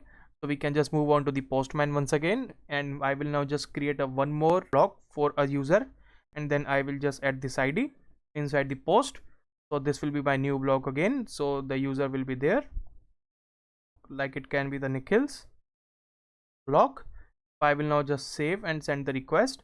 Now the block will be created, and then once we will get the request, now you can see Nikhil has one more block. Now Nikhil has the block, and now we can just get a block by the ID of the Nikhil. So we can just create a new get request, so it will be the HTTP. So we can just get the URL there because the URL is almost same, so we can just get that, and then we can just paste this URL here. Everything should work fine. So instead of this API/block, then we can add there the user slash, it will be the ID of the user. So we can just copy the ID again, we can just get the ID again, click on this send. Now we should see the blocks of the Nikhil. So I think there is an error once again, so we can just see the error. I cannot populate the path of the block, so I think we have missed the S after that. So we can just move on to the blocks controller once again, and then it would be the blocks instead of just a blocks. So we can just cancel, and then we can just send that request again, and now everything should work fine. Now if I will now send the request, now you can see now we are getting the blocks with the ID and the details, all of the details of this. And now you can see we have the blocks, and then we have the array of the blocks. You can see we have the array. So now everything is completed, and now we have completed the backend. One thing is missing, like we don't have the real data, and after creating the front end, then we will add the real data inside that. So congratulations on completing the backend, and now we can just successfully move on to the front end. So we can just stop this server there, and then we can just add here. So we will just create the React application of the name of the front end. So it will be npx create -react -app. The name of the application will be the front end. So now the front end will be now installed, and now we have to wait till it completes a new React application for us. So till then, stay tuned again. And the React app is now installed, and now we can just open the front end folder, and then we can open the app.js, and now we can see there are some files. So we can just remove these files from the header till the header because we don't need them, and we can see a class name equals to the app, and we can remove the CSS file also. So we can remove the logo and the CSS file import as well from the app component, and then we can just move on to the index.js where we are importing the report web vitals. So we can remove that also. So we can remove that, and now everything is saved, and now we can just move on to the app.css also. So we can just remove the CSS styles, and then we can move on to the index.css as well, and there are some default stylings, so we can just remove that. And then we can just create a star, which is a star CSS selector, which is a universal selector, which will then allow us to add the styles to all of the CSS elements. So it will be the margin to the 0. So now we need to add the margin as the 0. So now we can just start the application by moving into the CD to the front end and just writing the command of the npm start. So it will just start the front end application for us. And now the React app is now compiled, and now we can see the application in the browser. So now there's nothing on the web page because we have not added something onto the web page. But if I will now add something into this div, if I will now just add a hello world, so then you will see the hello world will be then printed to the website. So now you can see the React app has the hello world, and it has the hello world without any margin and without any padding as well. So now everything is okay. And now the next thing which we need to create a folder structure. So now we will be having some folders into our React application. So we can just create a folder inside the source, which will be the components. And inside the components, then we will be having some components. Like first there will be the login.js, where we will just log in the user, and then we can just create a by default setup with the RAFCE command. And the RAFCE command is available from this extension. So we have an extension of the ES7 React snippets, so you can just use the RAFCE and to write the import and the export statements with the return statement inside that. So you can use the ES7 plugin for that. And now I have created a login.js, and after the login, then we need to create the header.js where we will render the links, and after this we can render another file until the blocks blocks.js, and it will be the container of the blocks. And after this we can add a one more file, and it will be the, and it can be the user block.js, where we will render all of the blocks of the specific user. And then we can just have a one more component which will be the block detail.js. And then after that we can have a one more component which will be the add block.js. So we can add a add block.js. so these will be the files, so we can just add a refce to every file there, in the user blocks as well, and in the block detail as well, and in the, I think in the header as well. So now everything is saved, and now we can see if everything is fine or not. And after this, now we can just move on to the header. So we are in the header. So the first part of the application, now we need to build the header of the application. So for building the header we need the material UI. So we need to go to the material UI website, and we need to install the material UI now. So there will be the link of the material UI with the npm. So you can, so if you are on the npm, so you can just go with this command, you can just copy this command. Or if you are using the n, so you can just remove the npm install, and you can just add as a yarn add, and then the commands will be same. So if you are using the npm, then you can just copy, and then you can just paste this inside this terminal. So either you can create one more terminal as well and cd into the front end and paste this command. So this will install the material UI in your application. And now we are using the header, so we can now close all other files. And now we need to wait till the material UI is installed. Now the material UI has been installed, and now we can use the material UI. So we have a component in the material UI which is the app bar, which will act like a nav tag in the HTML. So we can just import the app bar from the material UI /MUI materials. So now the app bar is imported, and now instead of this div we can just render the app bar here. So it will be the app bar which we need to render, and the app bar will contain some text or anything inside that, but it will be of the very small size because it is just a nav tag in the HTML with a blue background color with some pre-default styles in the material UI. And for having the full navigation bar in the application, so we can use the toolbar. So the toolbar will then allow us to create a default setup of the navigation bar, of how the navigation bar looks, and it will just structure all of the elements inside that. So we can just add a toolbar, and then we can add some text inside the toolbar. Like we can use the typography to add some text, and the text can be like, we can just add the name of our application, like we have the blocks app. So if I will now save, and if I will now just move on to the app.js to import the header. So instead of this div, now we can just import the header. So it will be the header. So header is now imported, and now we are using only the header to return. So if I will now save, so now we should see if everything is compiled or not. It is compiling. So the application is now compiled, and now we can just move on to the application React app. So now you can see we have a navigation bar onto the website with the blocks app as the title. So we can just provide some more styles to the typography as well. So this typography will contain a variant and will be equals to the h4.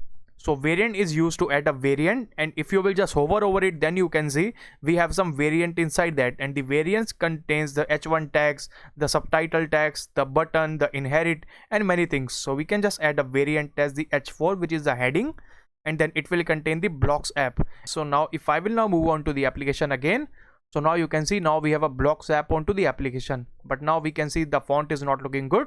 So we can just use the Google font, and we will import that later. And now we can just create here some tabs and the buttons for some links. And after the typography, now we can add a box, and the box is acted like a div inside the material UI. So we can use a box, and then inside the box, then we will be having some links, and the links can we have, it can be like the buttons. So we can use the buttons for the links, and now we have imported the button from the material UI, and then the button can contain the login screen. And then we can just create a one more button for the sign up as well. So we can just create the sign up button as well. So if I will now save, so now we should see everything should work fine. So now we are not seeing anything onto the screen, but So if you will just see the blocks app, and if you will just go right to it, so now you can see we have some buttons, and my cursor is now having the finger inside it, and now we can see everything is working fine, but the colors of the button is the same as the app bar. So we can just either change the color of the button to the color will be equals to, like, we can have the warning, so we'll be having a warning color equals to the warning here as well. So if I will now save, so now you will see the buttons colors will be now having the warning. So now you can see we have the login and the sign up, and you can also set the color of the app bar as well. So if you want to set the colors of the app bar, so you can just write any color inside that by giving the property of the sx equals to the background, and the background property will be then set to the color. So if you will just add a color as the green, so it will just add the color of the green to the block app. So now you can see now the blocks have the green navigation bar color, and if you want the color, and it can have any color inside that, inside the background, and you can see we have the sx prop, and the sx prop will then allow us to add some styles to any tag into material UI. And now if you want the gradient color onto the navigation bar, then you can also do that. So you can just move on to the css gradients. Now I'm in the css gradient.io, so now we can just add any gradient color inside that. So you can choose the color according to your preference. So I will choose this color.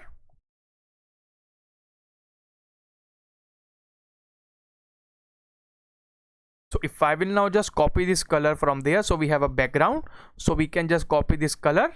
So I will now copy this linear gradient property, and if I will now just move on to the background and add this property here. So if I will now just save, so now we will see we will be having the, I think the color is not saved, so we can see if anything is wrong here. So now you can see now we have missed the bracket here, so we can just close this bracket here also. So now if I will now save, so now we should see the changes onto the screen. So now you can see now we have the blocks app with the login and the sign up buttons as well, and these are the buttons. And the next thing which we can do is we can just move these buttons to the right side of the navigation bar. So for that we can just add a box, and then we can just add some styles to the box as well. So I will now just maximize it a little bit. So now we can add some styles to the box, like it will be having a display will be equals to the flex, and after the flex display then we can just add one more property as the margin from the left side will be equals to the auto. So we can just add a margin as the auto.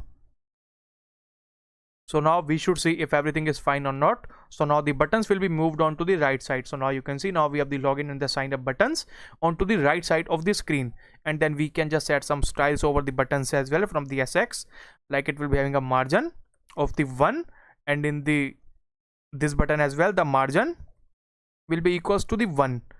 So now if I will now save, so now we should see if everything is fine or not. So now we can see now we have the login and the sign up buttons with the margin of the 1, and then we can add more properties here like the border radius. Like the border radius can be the 10, and this as well the border radius can be the 10. So if I will now save, so now we should see the changes onto the screen. So now you can see we have the border radius of the 10, and then we can just add a variant can be equals to the contained. And for this as well, we'll be having the variant equals to the contained.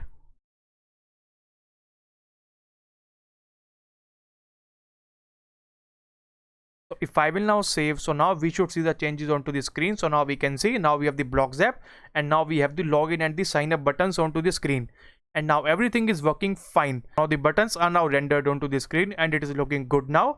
And now we can just create a login screen. So for the login screen, now we need to move on to the login component, and then we can just create a login screen there.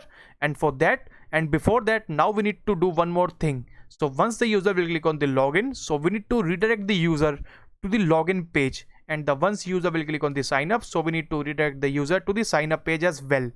So for that functionality, now we need the router. So we can use the router from the React router DOM. So you can just search for it, and then you will see we have a React router DOM inside the React, so we can use that. So we will be having a command of the React router DOM, so we can just create with this command. So we can just copy this, And if you are using the yarn, then you can use the yarn add. Now I'm using the npm, so I will now copy this react router dom and I will now install it there. So it will be the npm install as the react router dom. So it will be now installed, and now we can use the react router inside the application. So the react router is now installed, and now we can just move on to the react app, and now we can just create the functionality of the routing. So for the routing functionality, we need to move on to the index.js. So first we need to import something from the react router dom, and the something will be the browser router. So we need to use the browser router, and then we need to wrap the app component with the browser router, and the browser router contains the functionality of the router. So we can use the browser router, so we can just wrap the app component with the browser router. So there we can just wrap like this. So now the app functionality has the functionality of the router. So now we can just move on into the app, and in the app now we can do one more thing. So first thing which we haven't done, we need to import the react as well. So the react will be then imported, and now instead of this header, now we need to do a tricky thing. So now we need to just add here the react dot fragment as the parent element of all of the elements inside that. And inside the react dot fragment, now we can have some tags, like we can have a header tag, and inside the header then we will use the header. And after that, now we can use here the main tag. So the main tag that we have in the HTML, so we can use here the main, and inside the main now we can have the routing functionality. So for the routing functionality in the react router dom and in the react applications, so we need to just create here the routes with the path. So for which route we need to show which element, so that functionality which we need, so we need to import the routes to add the functionality of the routes inside their JSX. And the routes is like a parent element of the routes, where it will render each child element inside that. And after that, then we can just use here a single route. So it will be the route only, and after the route it will have the path, so we can just add a path. And after the path, then we can just create here the auth part. So in the auth, then we can show user the auth. We can just rename login.js to the auth.js, and from there as well, so we can just remove that. We can just add here the auth. So now everything is fine again, and now we can just move on to the app.js again, and then we can just add here the element which we need to render, like the element is like which component we need to render for this path. So after that, then we can just add here the element as the auth. So we can just import the auth. So now inside the route path equals to the auth, we will render the auth, and after that we can just create a one more route. So we can just copy that. So this is how we can create the route. So we can just copy that, and then we can just create one more route. And after the login, then we need to move user to the blocks page, where all of the blocks will be rendered of all of the users. So for that, we have a blocks.js where we will render all of the blocks. So we will just add here the blocks. So now the blocks will be now imported. So after that, now we can have one more route with the path equals to the my blocks, where user can see all of its blocks. So we can just use the my blocks, and then it will be having the user blocks. So we can just have a user blocks. So we can just render that, and after that we can create here a one more route where the user will have to edit or delete its block.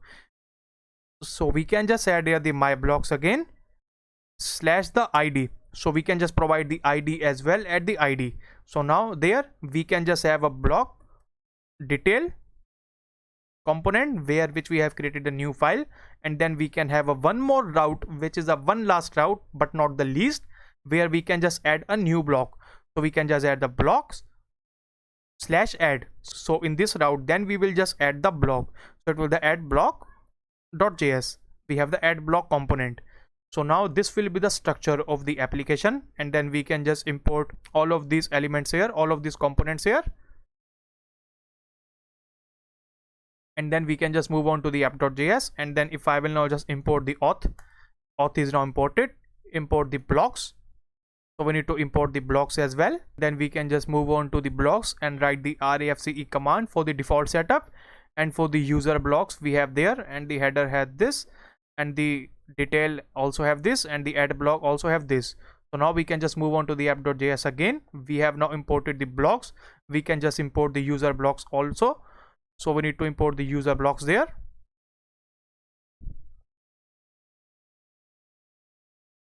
from the slash component slash user blocks. So now the user blocks is also imported, and we need to import the block detail as well. So we can import the block detail. So it will be the block detail, and we can import the one last component, which is the add block. So we can just use that. It will the add block, and we can just import the add block.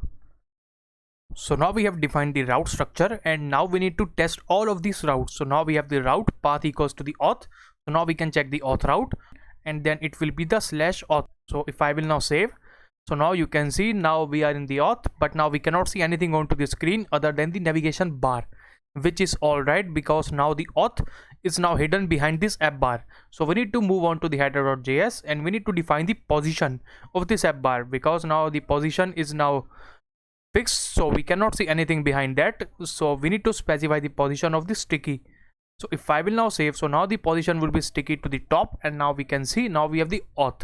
So now everything is working, and now the next route that we have is the blocks. So we can just move on localhost 3000 set blocks. So now you can see now we are in the blocks page application. So now we should see the my blocks. So now you can see now we are in the user blocks, and once we will move on to the block detail, so we need to specify the ID. So my blocks slash any ID, so 1 2 3 4. So if I will now move on to that, now we can see now we are in the block detail, and now we can just move on to the blocks slash add. So it will the blocks slash add. So now we are in the add block. So now we need to cut this route from there, and then we need to paste this here, so that all of the structure would be then good. So now we are in the blocks slash add my blocks slash ID to update or delete a block. So now we have defined the route structure in our application, and the next thing which we want to do is we want to specify here the links. So we need to show user the links here.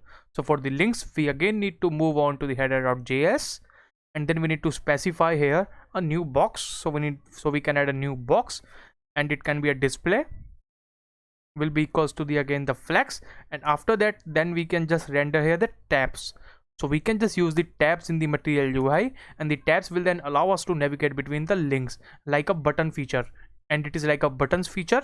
So tabs is also like a routes component that we have used here inside that, but it contains an index of all of the child tabs, and the child tabs are just a tab. So this is a child tab, just a tab, and this is a parent tabs. So the parent tabs has the value of the child tabs, and we need to define here the value of the child tab as well, but now we can skip that. So for the tab, then we can define here the tabs, like the first tab will contain the all blocks. So we can just add a label will be equals to the all blocks, and then if I will now save, so now you can see now we'll be having the all blocks tab inside that. So now we can see now we'll be having the all blocks. So now you can see all blocks is there, and after that now we'll be having another tab.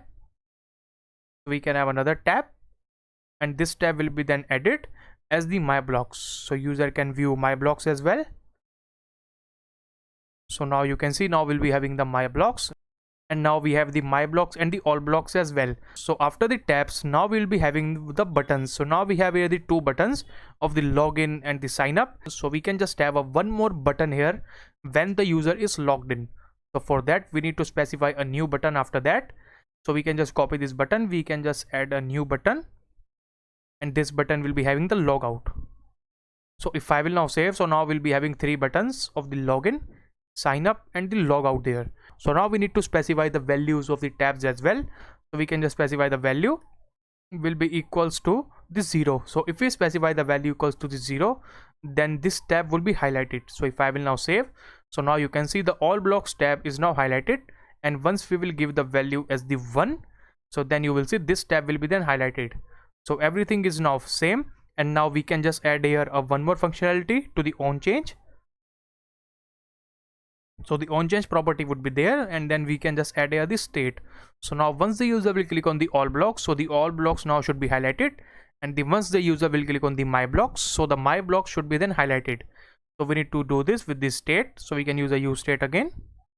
So we have a use state snippet, so we can just have a value and the set value. So the initial value would be undefined, so we can just have undefined value, and then we can import the use state as well, and then we need to move on to the on change function, and the onChange function will be having the first parameter as the event as always, and the second parameter that we will be having is the value, and this value will be then provided by the material UI.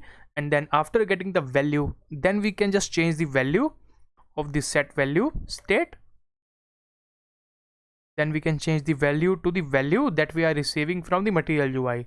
So this should be the VAL only, and this can be only the VAL. So now we are specifying the value, and instead of this hard-coded value, then we can use here the value that we have defined inside the state. So if I will now save, and now we should see everything should work fine. So if I will now save, now if I will now move on to the application, now you can see now we have the all blocks.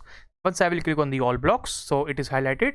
Once I will click on the my blocks, it is also highlighted. So everything is perfectly same, but now we need to specify the colors of these blocks as well. So we can just specify some colors inside that. So the tabs with the parent element can have a text color property with the inherit. So now if I will now save, so now you can see we have the all blocks, and then we have the my blocks, and then we can just move the tabs into the center. So we can just have a margin as the left will be equals to the auto again, and the margin right will be equals to the auto from there also. So if I will now save, so now we will see all of the blocks will be then moved on into the center. So now everything is working fine, and now we can just create here a new functionality that once we will click on the all blocks, so now we should be redirected to the all blocks, and once we will click on the my blocks, and we'll be redirected to the my blocks. And then we can build one more functionality with this functionality also. So once we will click on the login, so now we should be redirected to the login, and once we will click on the sign up, and we should be redirected to the sign up as well, and we have the login and the sign up both in the auth. So we need to just move on to the auth for the login and the sign up both, and then we have the logout, and for the logout we need to again move on to the auth. So now we can build that functionality. So we have something inside the React Router DOM and in the material UI. So in the tab, then we can use a link component. So we have a link component prop inside the material UI, which will then allow us to add a specific component of the link inside this element. So for the tab, we can use here the link, but this link will be then imported from the React Router DOM. So we need to import it from the React Router DOM, and the link will be then added there. And now we can use the props of the links to this tab. So for that, if I will now specify here the prop as the 2, so this prop is of the link. Now we have specified this component as the link component, and the component is the link of the React Router DOM. So we can use this element's props here also. So we need to specify the 2, and now the 2 path is where we need to redirect the user. So the 2 will be equals to the slash as the all blocks, so it will the slash blocks. So the user will be moved on to the blocks from this. So we can just copy this again, and then we can just move on to the second tab, and then now we have the my blocks. So we can just redirect the user to the my blocks, and then we can just copy the link component again. We can just move on to the buttons. So we can just copy this link component, and then now we have some buttons. So we can just select all of the buttons, because all of the buttons will be then having the same route. So we can just add here the link component, and the link component will be having the link again, and the 2 will be equals to the auth. So if I will now save, so everything should work fine. Now you can see now we have the blocks undefined, and once I will click on the all blocks, so now we can see now we are redirected to the blocks. And once I will click on the my blocks, so now we are in the my blocks, and the page is the user blocks. And once we will click on the login, we are in the auth, sign up, and the auth, and the logout also. I think we need to fix that again. So the auth will be there inside this also, and inside this also. So everything is working fine now. So we can just click on the login auth, sign up auth, and the logout auth. So we have one more problem. So we are showing the user all of the links that the all blocks, my blocks, and the login and the sign up and the logout routes.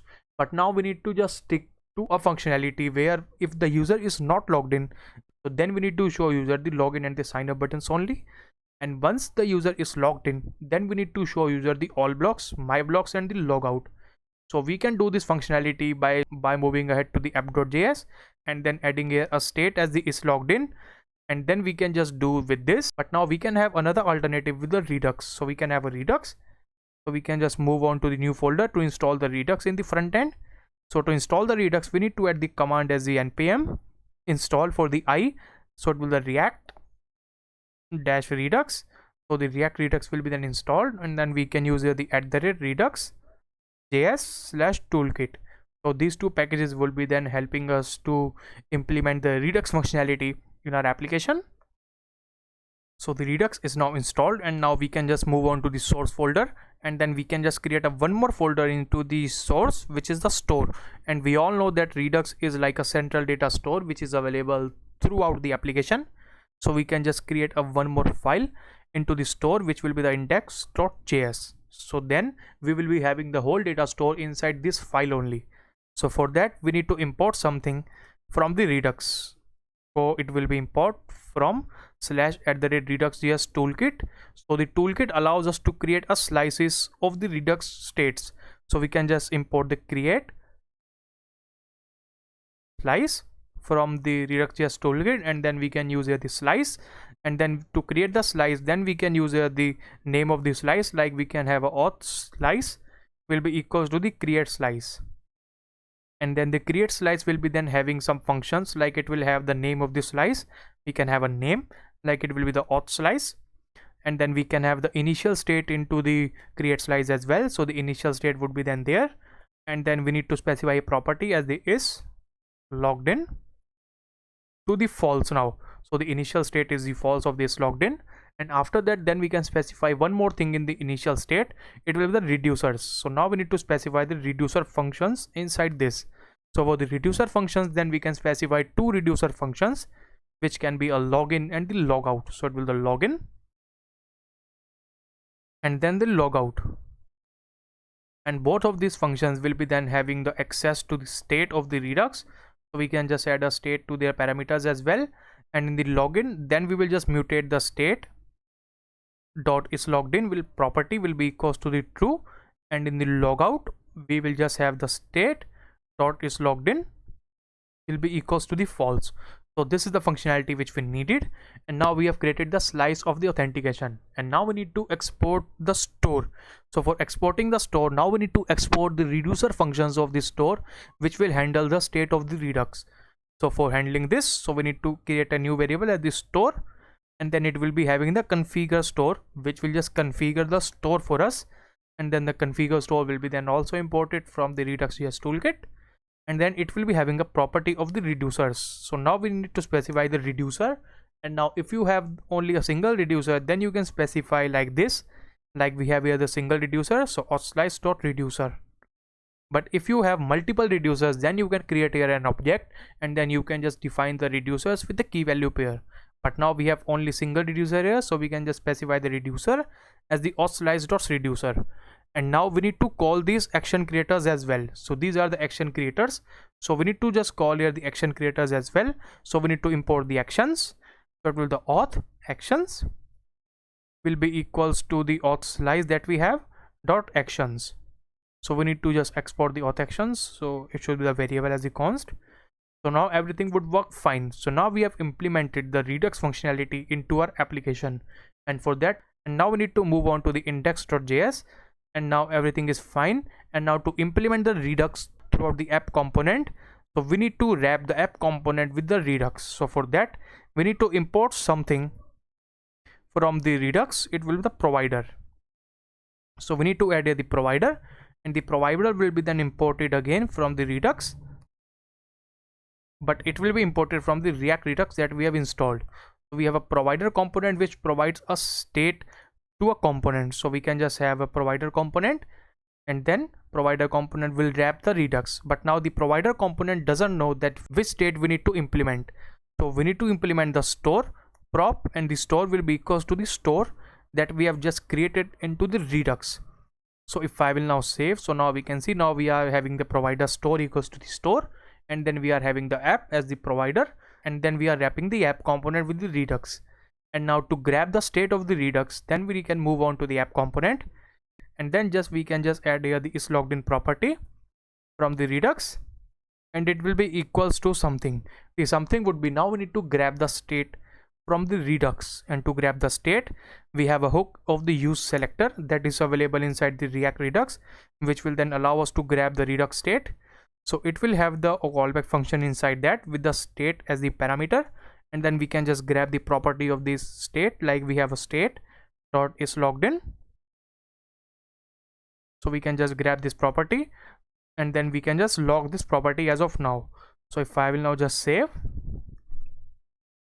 so now we should see all of the things should work now. So if I will now save, and if I will now just move on to the application again, if I will just move on to the inspect in the console window, now you can see now we have the false. So now everything is working quite fine, and we are now grabbing the redux state as well. So now everything is working fine. And for implementing that header functionality, now we need to move on to the header again, and then we need to wrap here the condition. So we can just have the is logged in property into the header as well. So we can just grab the state, and then we'll be having the state inside that. And now we need to have here the state, so we can just move on this box into the condition. So when the is logged in property of the state will be equals to the true, and then only we need to render this box. So for this functionality also, now we need to do that. And now we can see we have here the logout route as well. So we can just move on to the logout. We can just wrap the logout button here. So once we will be having the is logged in property to the true, and then only we need to render the logout. So now if I will now save, and if I will now just move on to the application, so now you can see now we have only the login and the sign up buttons. And now we need to have a one more conditions, like we need to specify these two buttons of the login and the sign up only when the user is not logged in. So we can have a if the user is not logged in, then only we need to show these buttons. And now we need to wrap these buttons inside the parent tag as well, because these are the rules of the JSX. So you should have the only single parent inside the React. So we can just wrap that. So if I will now save, so everything should work quite fine. So once if I will now change the state in the Redux, in the Redux store, and the store property will be having there, and then if I will now just change the state to the true, so now you can see all of the links will be then showing to you.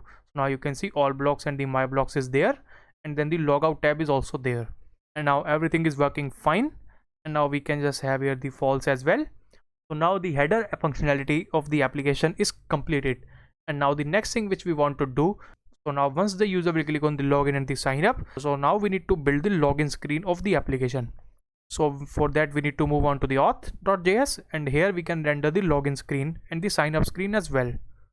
So now we are in the auth.js, and now we can build the login screen and the sign up screen as well. So we can just add here the form instead of this div. So inside this div, now we can add here the form. So we have a form tag of the HTML, and inside this form then we'll be having the input fields, and we'll be using the input fields of the material UI and not from the HTML. So for that we can use here the box, and the box we have already used inside the header, so it will act like a div. And in this div then we'll be having the text fields. So first thing which we need is we need to add here the typography first to add here the text, like we are in the login or the sign up. So for now we have a static text of the login, but later we will be having the dynamic as well.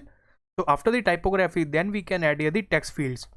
So we can just add a text field which will be imported from the material UI again, and then we can just copy the text field of the two more times. So now we have the text fields.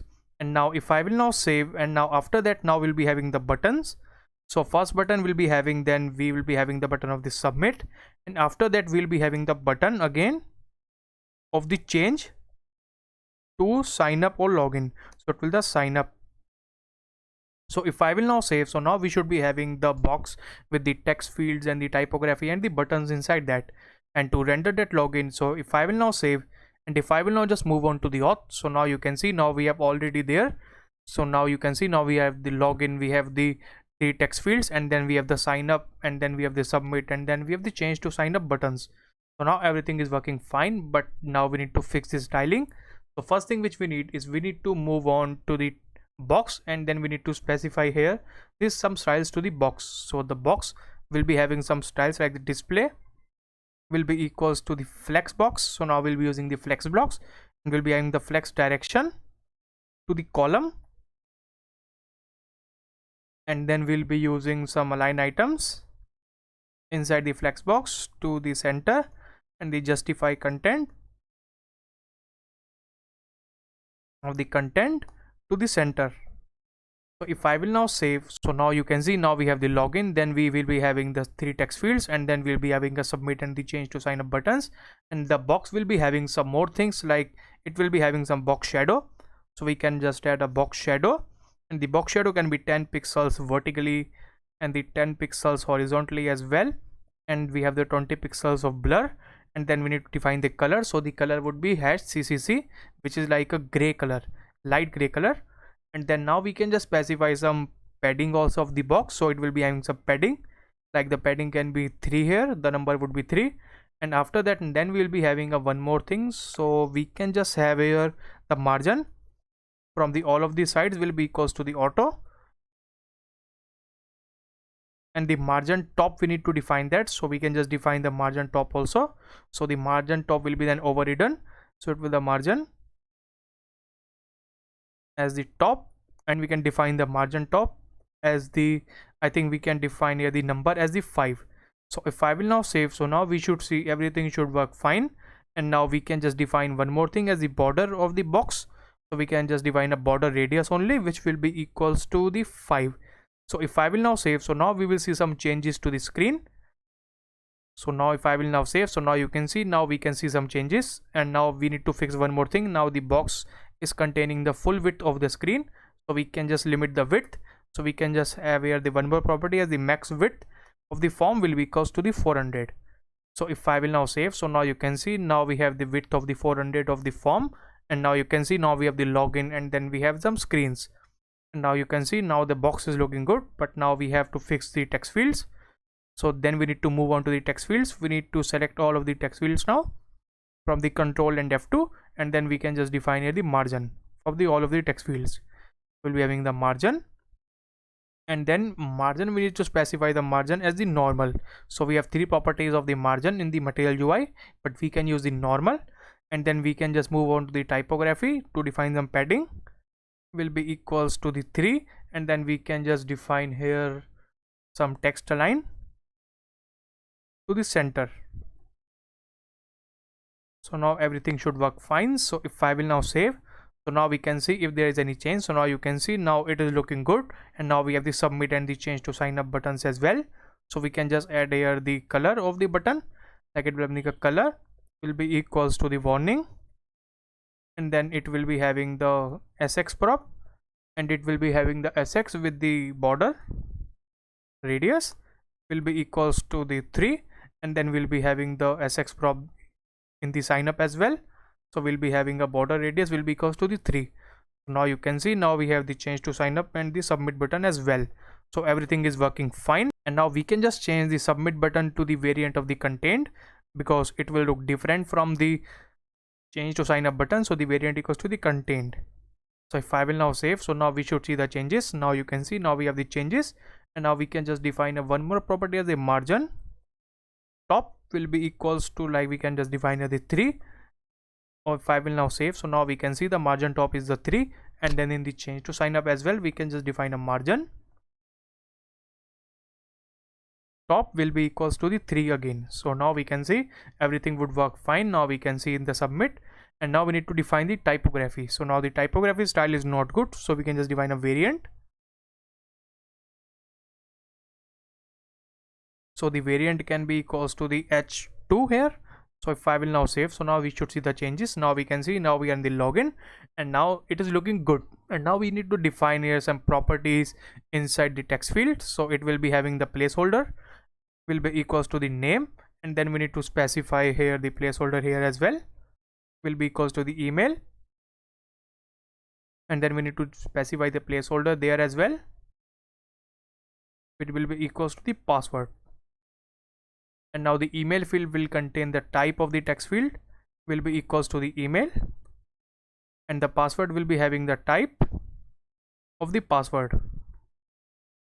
So if I will now save, so now we should see the changes onto the screen. So now we have the name, so we can just define here the name, and then we can just define here the email and the password as well.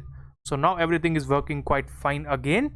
And now we need to fix one more thing. So once we will click on the change to sign up, so now we should be having the sign up screen, and once we will click on the login again, so we can just have the login screen. So then we can just have here the state, so it will be having the use state, So we can use a snippet of the use state like the is sign up, and the set is sign up. So by default value will be equals to the false. So now we can just wrap this text field inside a condition like the if we have the is sign up, and then only we need to render this text field. So if I will now save, so now we can see in the login now we have only the email and the password. And now if I will now just create here one more functionality, like we need to just move on to the change to sign up, and then we need to just specify the on click prop. So the on click will be then handling a function inside that, and it will just set the property of the set is sign up will be equals to the reverse value of the is sign up. So we can just set that. So now everything should work fine, and now we can see now we have the change to sign up. So we can just remove that. We can just add here a condition like if the is sign up is true, then we need to render the login, and else we need to render the sign up. So if we are already on sign up, then we can change to login, or if we are on the login, then we can change to the sign up. If I will now save, so now we should see the changes onto the screen. So now we can see once we will click on the sign up, so now you can see now we have the sign up, and now we have the change to login, and there as well in the login text now we can do that the same. So we can just have a condition here again. So if the is sign up is true, then we can render the sign up, and else we can just render there the login. So if I will now save, now we should see everything should work fine into the login screen. We can just refresh the page also. We can just change to sign up. Now we are in the sign up. We can just switch to the login. Now we can see now we are in the login. So everything is working quite fine, and now we need to render the state of the fields, of the text fields. So to render the state and to handle the state of the text fields, now we need to specify the state again.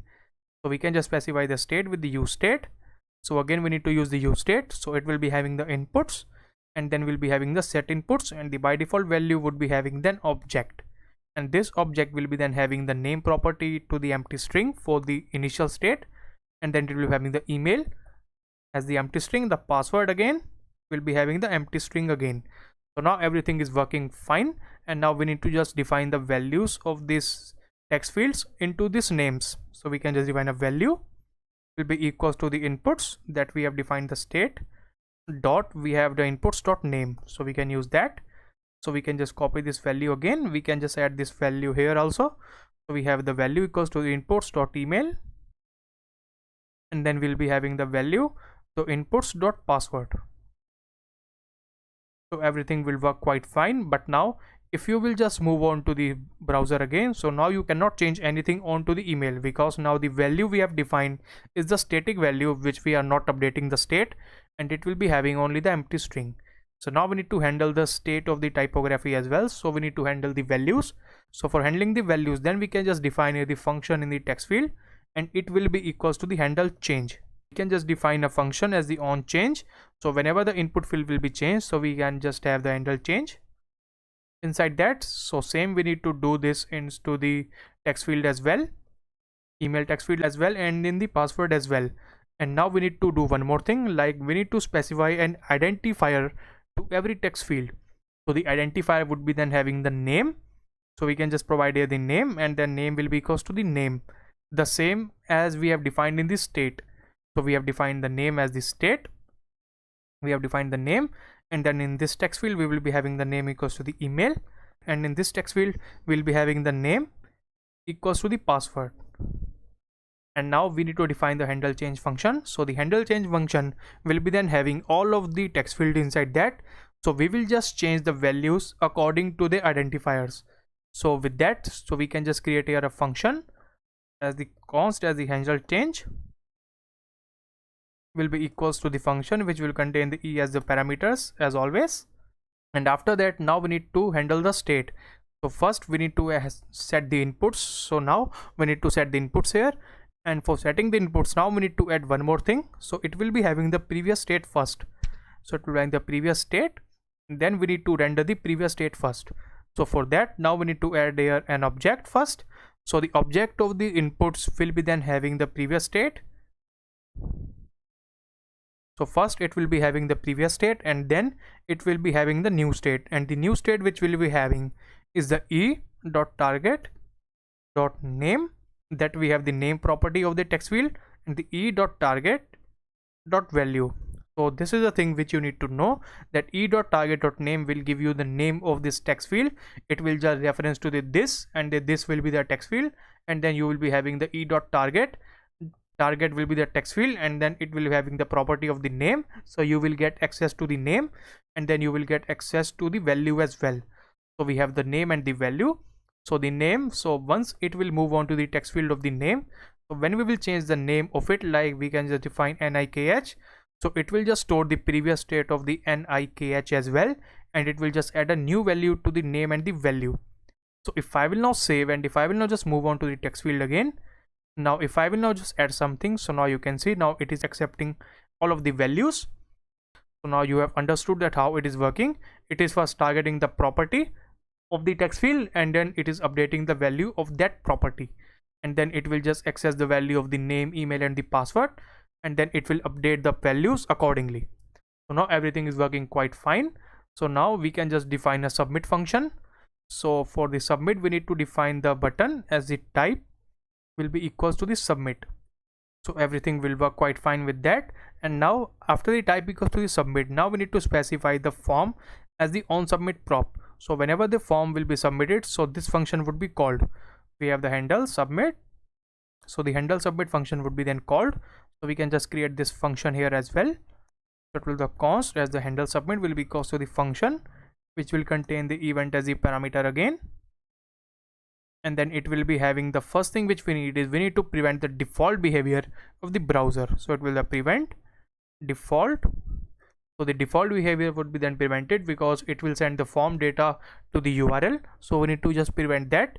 And after that, we will just console.log the inputs that we have in the state. So if I will now save, and if I will now just move on to the inspect, now we can just move on to the console. Now you can see once I will click on this sign up, password we can define anything, include an email at the Gmail. So if I will now click on the submit, so now you can see now we have the name field, now we have the email field and the password field. The name is the empty string because this is a login screen. Then we have the email and the password. So now everything is working quite fine. So now we have the data, and now we can just send the request to the backend with this data as well. So we can now just send the request to the backend for the login and the sign up. So for that, we can just move on to the backend inside the terminal, cd to the backend, and we can just start the server of the backend. And then we need to just use the Axios here to use the request. And now we need to use here the Axios to send the request to the backend. So as we have discussed earlier, so we'll be using the Axios. So now we need to install the Axios, cd into the front end, and npm install as the Axios. So the Axios will be then installed, and then we will sending the request with the Axios. So the Axios is now installed, and now we can just send the request to the backend. So we need to import the Axios now here. So it will import Axios from the Axios. Now we have imported the Axios, and now we can just send the request to the backend. So for that, before the handle submit function, now we can just declare a function at the send request, and it will be an asynchronous function. So we need to add a async await keywords, and after that we need to just send the request from the Axios. So we can just send the request from the Axios, and it will be a post request because the login is the post request. So we need to add a post, and then we need to add the URL in the string. As you can see in the first parameter, we need to add the URL in the string. So for the URL, now we need to send here the URL, which is the backend URL. Like if we now go to the Postman to check the URL, so this will be the login URL, which we can just copy, and then we can just paste inside the strings. And after that, the second parameter would be the JSON data, which we need to send. So the first parameter will be the URL, which we need to send the request to the backend, and the second parameter will be an object, which will contain the JSON data inside that. So the login request will contain an email and the password. So we can just set the email as the inputs.email, and the password can be the inputs.password. So this will be the request. So we need to add the email and the password fields, which we need to send to the backend. And after that, then we can just catch, because this is a promise. So we can just use the then catch and finally statements after that. So we can just console.log the error which we'll now receive from the server, and this will be an asynchronous task, so we need to add a await also, and then we can just also store the response which we will receive from this request inside the response variable. So this will be a function where we are sending the request and then we are storing the response, and after that, when everything will be successful, then we will be receiving the data from this response. So for that, we need to just create a data variable, and it will be again the await and then the response that we have just created dot data. So we will receive the data from the Axios after the response is successful, and after that, then we can just return the data, and then we can use this function. And now in the handle submit function, then we can use this function here after we are logging the inputs. So we can just send the login request. So if I will now save, and if I will now just go to the front end, and if I will now just send the request, so we can just get the credentials from here again. It will be james@test.com, so we can just get these credentials, and the password will be 111111. So if I will now save, and we can just move on to the console window, and then if I will now just submit, and now we are seeing an error which is an XML HTTP request at the rate this origin from this origin, and has been blocked by the course policy. And this is a course error which we are receiving because the course policy doesn't allow us to send the request from one server to different server, and to get the data or to send the data from the one server to the different server. And this is a browser security, so we can just disable that. And for disabling that, now we need to just move on to the front end, and then we need to install the course. So we are into the front end inside the terminal, and now we need to install the course package to just modify the access. So we can just install the course, and after that we need to move on to the backend in the app.js, and here we can just import the course. So we need to import the course from the course.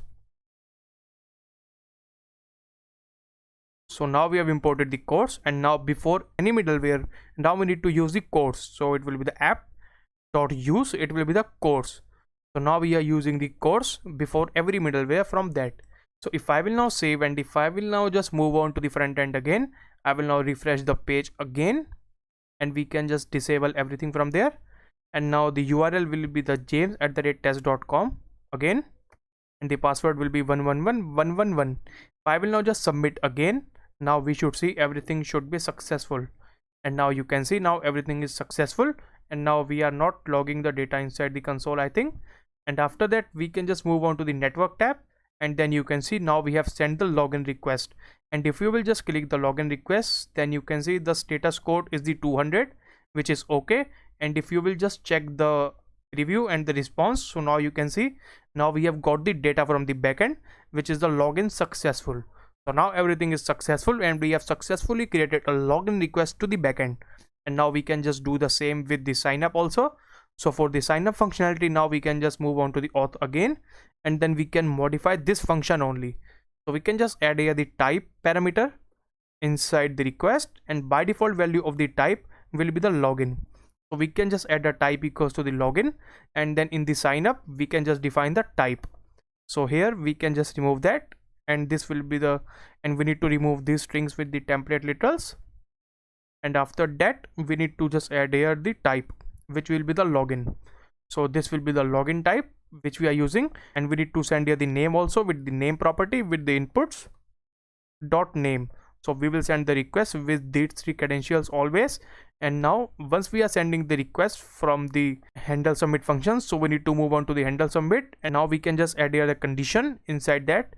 So if the is sign up is true, then we need to send the request with the sign up. So we need to add here the type will be the sign up.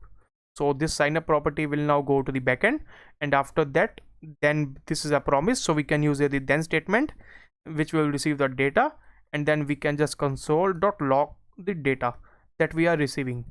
And inside the else case we can use the else case also, and inside the else case, then we will just send the request to the login, and by default value of the type equals to the login, so we don't need to specify the type. And then we can just add here the then again, and then we will just receive the data again, and then we can just log the data. So it will be console.log the data. So if I will now save, and if I will now just move on to the front end again, and now you can see if I will now click on the change to sign up, and now this will be the email. So we can just remove this email, and it will be the nikh@test.com. This will be the email, and we can just declare a name as Nikhil Thadani. The password would be same. So if I will now just click on the submit, disable everything from the console now. If I will now just click on the submit, so now everything should be successful. So now you can see, now we have received the data from the backend, which is a user, which is the name equals to the Nikhil Thadani, and then we have the email of the nikhil@test.com, and we have the empty blocks array, and then we have the ID of the user as well. So everything is successful as of now, and then we are receiving everything from the backend. So now everything is successful. So now everything is working quite fine, and now we can send the login and the sign up request successfully to the backend, and then we are receiving successful message from the backend also. And now the next thing which we can do is we can just update the state inside the Redux as well. So after the login and the logout, then we can just update the state inside the Redux. So for that we need to import something to update the state, and it will be the dispatch. So now we need to dispatch the actions to the Redux. So we need to use here the hook, which is the use dispatch, which will be then imported from the React Redux. And then after we are sending the request, like here we are sending the sign up and the login request. So before logging the data, before that we can now just add a then statement, and inside that we can add a callback function, and after that we can just call here the dispatch function to update the state. And now we need to just get the action. So now you can see, now we need the action property. Now we need the auth actions that we have just created, auth actions, and now we need to call the function of the login. So after the login and the sign up, we can just call the login function inside that. And now if I will now just copy this, and I will now just paste inside the login as well. So this will be the functionality which we will be needing. So after then it will be having a authactions.login. So it will call the login function. If I will now save, if I will now just move on to the front end again, click on this submit. So now you can see, now the header has been changed, and now we can see we are now logged in, and then we can see we have the logout function as well. But there is one thing missing, that once we are now logged in, now we are still seeing the login screen. So now we can just create a one more functionality, that once the user is logged in, then we can just navigate users to the all blocks page. So for that we can just use here the navigate hook from the react.dom, and then we can just declare a variable as the navigate, and the navigate will allow us to navigate between the different pages of the application. So for that we can use a use navigate hook from the react.dom. So now it is imported, and now we can just move on to the handle submit function again. So after we have updated the status, then we can just create a one more then statement after that with a callback function, and then we can just call the navigate function which we have just imported, and we need to add the URL where we need to pass. So now you can see, now we have the two property, so we can just add a URL /blocks. So this blocks page will contain all of the blocks. So now we can just copy this, and then we can just add it inside the login as well. So if I will now save, so now we should see the functionality should be working fine. I will now refresh the page. Now we are in the auth route, and then once I will click on this submit, now you can see, now we are in the blocks page, and now you can see we have the buttons of the all blocks and the my blocks as well. So everything is working quite fine again, and now we can just move on to the header to update the status of the logout as well. So for that we have a logout button there, and then we can just add an on click property inside that. So we have the on click, and then we can just add a function there only, and now we need to just dispatch an action again to the Redux. So for that again we need to import the Redux. So again we need to import the dispatch. So the dispatch will be equals to the use dispatch. So now the use dispatch is now imported, and now we can use the use dispatch inside the logout button as well. So now we need to dispatch the auth action again. Dispatch, now the auth actions, we need to import the auth actions again. Dot, we have the logout function. So auth action dot logout. So we have two functions, login and the logout. So we can just call the logout on the click of the logout button, and then it will just move on to the auth again. So if I will now save, and if I will now just move on to the application again, I have now saved everything. We can now just clear everything. So once I will click on the logout, so now you can see now the state is false. You can see now we have the is logged in state is false, and once I will click on the submit, so now you can see now the is logged in state is submit, and now everything is working fine again. So now we have completed the functionality of the login and the logout. And the next thing which we can do is, now we are in the blocks page. So now we can just show user the blocks here. So for that we need to move on to the blocks.js. So we have the blocks.js here, and now we can just render here the blocks. So for that, so now we need to call the request to the backend also again. So we need to get all of the blocks here. So again, we need to use the Axios. So we can import the Axios again from the Axios, and now we can just add a use effect function here, and the use effect will then allow us to run after every render. So we can just use here the use effect, and then we need to add an array of dependencies also, and once any dependencies in this array will change, so the use effect will now re-render the whole component. So for that, now we can use here the use effect, and in the use effect now we need to call the Axios function, which will be the get request to all of the blocks. So for that, we can just declare a function inside that.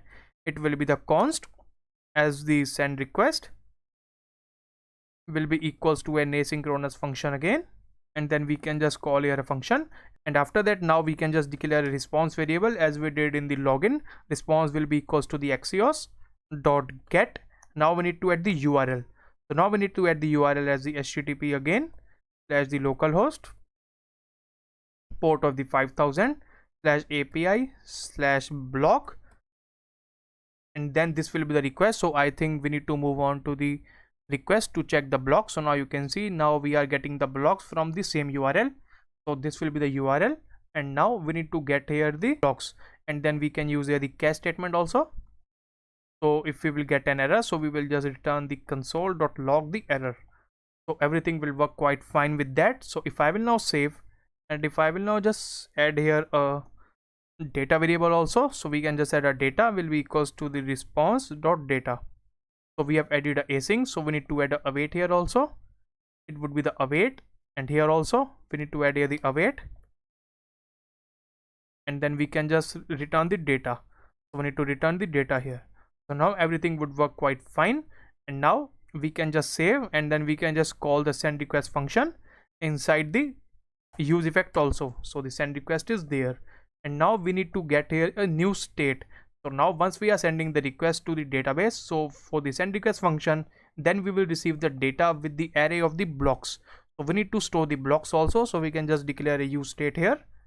So we can just use the use state, and then we need to just declare a state with the blocks and the set blocks. So by default the value will be undefined, and after the send request is successful, then we will receiving a then statement, and then we will receive the data that we are now returning there.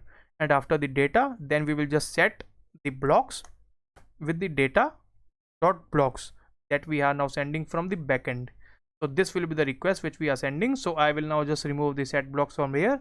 I will now just console.log the data that we are now receiving from the data. So if I will now save, and then we can just add here the blocks also. So if I will now save, and if I will now check if everything would work fine or not, and now we can move on to the front end. Now we can see now we have the blocks array, and we have the array of the two elements inside the block. So everything is working quite fine, and now we can just update the blocks array inside the set blocks also. So we have the set blocks, and then we can use the blocks, and then we can use the data dot blocks property, and then after that now we can just log here the blocks here to check if everything is working fine or not. If I will now save, so now you can see now we have the array of the two objects inside that, and the both two objects contains the blocks. So everything is working again quite fine, and now we are able to get all of the blocks inside the console. And now the next thing which we can do is we can show all of the blocks inside this web page. So we can just render all of the blocks. So for that we can just move on to the material UI. So we can just get a layout of the card in which we will render the blocks. So we can search for the card inside the material UI. So if you want any component in the material UI, then you can just search, or then you can just find here. So now we are now finding the card. So this is the card which is looking good, so we can just get this card. So now if I will now just copy the code of this card, so we can just move on to the return statement. This is the card, so we can just copy from the card till the card, and then we can just create a new component here which is the block.js where we will render the card. So we can just add here the RAFCE, and then we can just render the card inside this div. So this will be the card, and now we can see now there are some things which we don't need, like we have actions, so we don't need this action, and there are some more things like this is a typography which we'll be needing, and we don't need the card actions from there, so we can just remove the card actions, and we don't need the collapse as well, so we can just remove the card actions and the collapse. And then we need to import the typography, we need to import the card content, and then we need to import the card media as well, and then we need to import the avatar as well. So we can just import everything, and then the card header, and then we need to import the card as well. So now everything is imported, and now if I will now save, and if I will now just move on to the blocks.js, which will be the parent component of the blocks, and here we will render each block. So we can just import the block, and then where we can render each of the blocks. So if I will now save, I think there is an error, like the red is not defined. So we can just move on to the blocks.js. So here we can see the red, so we can just remove this red, or else we can just add here the red only. So if I will now save, so now we should see everything should work fine. So now you can see this is the card which we needed, and we will render each card with each block. So now we can just style this card as well. So we can just go to the SX prop of the card, and then we can just define here the margin. Margin will be the auto, which will be defining, and then we will define here the width. So max width, we need to remove this max width from there, and instead of the max width we can just add here the width, and the width will be the 40% of the screen. So the card will be visible for the 40% of the available screen. And after the margin, we can just add a margin top also, which will be the 2, and then we can just add a padding inside the card. So the padding will contain, like, we can add a number of the 2, and after that we can just add a box shadow property in the CSS, and then the box shadow will be in the string, like it will be the 10 pixels from the horizontal, 10 pixels from the vertical, and then 20 pixels blur, and then we can add a CCC as the color, so it will be a little gray color.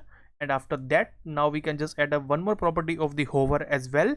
So we can just add here the hover, so we can just have here the slash colon as the hover. So the hover will contain an object again, so we can just add a hover and then give a property to the object, and inside the hover now we can just add here the box shadow again. So the box shadow will be increased inside the hover, so we can just add that.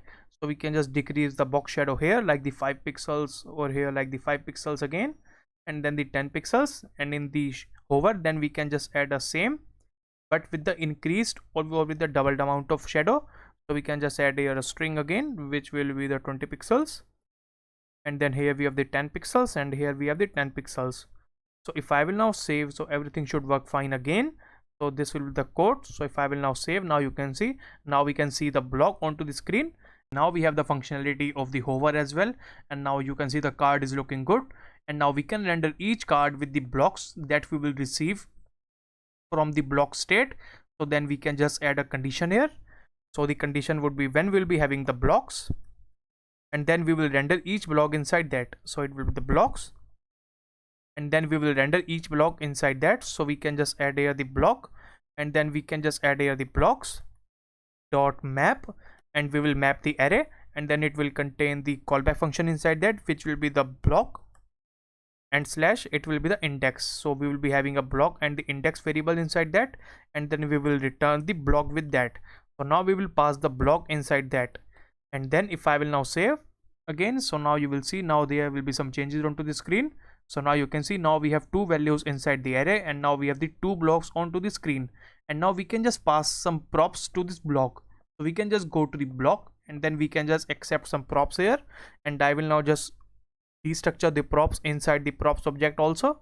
So now we will get the title of the block, and then we will get the description of the block, and then we will get, I think after the title and the description, now we will get the image also from the block. So it will be the image URL, and then we will get the user as well. So it will be the username which we will get from there. So for that, now inside the card, now we can see, now we have the avatar. So instead of the avatar, now we can use the username that we will receive.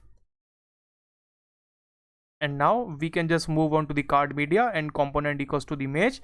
And for the image, now I will now remove this string, and we will add here the image URL that we will receive.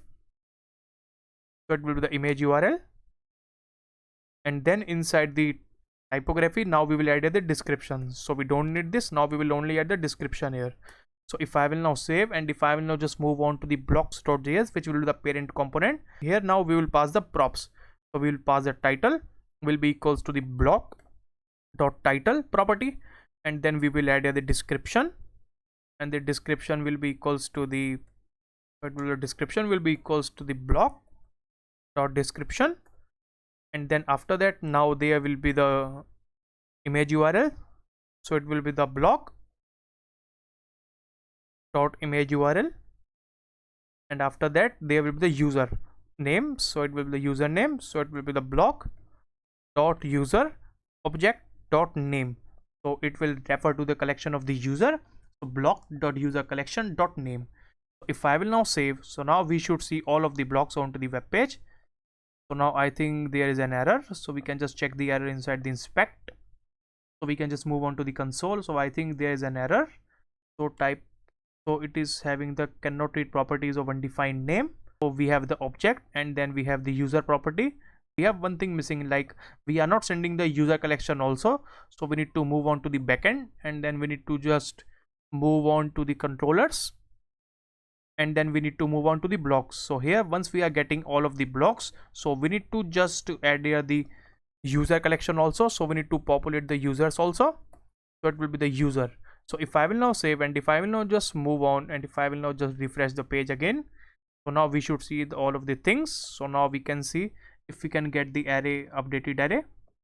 The error is because now the first block which we have don't have the user collection, and the second block have the user collection. So we can just move on to the MongoDB. So I have deleted that document from there which don't have the user. So now we have the only blocks inside the database which have the user collection linked. So now if I will now save, and if I will now just refresh the page again, so now you can see this is the thing which we needed. So now you can see we have the description of the block, and then the image is not loaded because we haven't added the original image URL. Then you can see now we are getting all of the details, but now I think the title we are getting is missing, so we need to move on to the card header. So instead of this title, we need to add here the title which we have received. So we can just add a title that we have received. So if I will now save it, if I will now just compile again, so now you can see it is a Nikhil's block, and now you can see this is my second block, and now you can see all of the things are now working fine. And now we are able to get all of the blocks from the database. And the next thing which we can do is we can just move on to the my blocks, and then we can just fetch all of the blocks of the specific user which the user is currently logged in. So we can just fetch the blocks of that user which is login.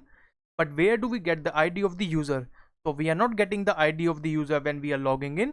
So we are now getting the data from the response.data after the login. And if I will now just log the data inside the console, so we will see that what data is coming after we are logging in. So we can just click on the logout. We can just move on to the developer tools again, and then we can move to console, and then after we will log in, now we can see what type of data will we get. Now you can see now we are sending the response from the backend is the message equals to the login and successful. So this is the message which we are sending from the backend. So we can just move on to the backend controller, and then we can change the message which we are now sending to the front end. So for that we need to move on to the users controller, and then after we are sending the message equals to the login successful, then we can send the user as well, and the user would be equals to the existing user as we have defined inside the login function, and in the sign up as well. So once we will move on to the sign up, so we can just define to the sign up as well. So we are already defining the sign up which is having the user. So now we need to just save, and then if I will now just click on the logout, and if I will now just submit again, click on the submit.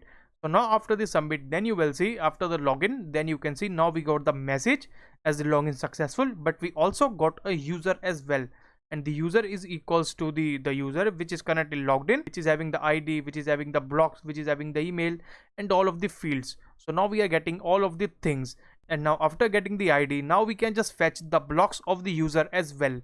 So for that we need to store the ID somewhere.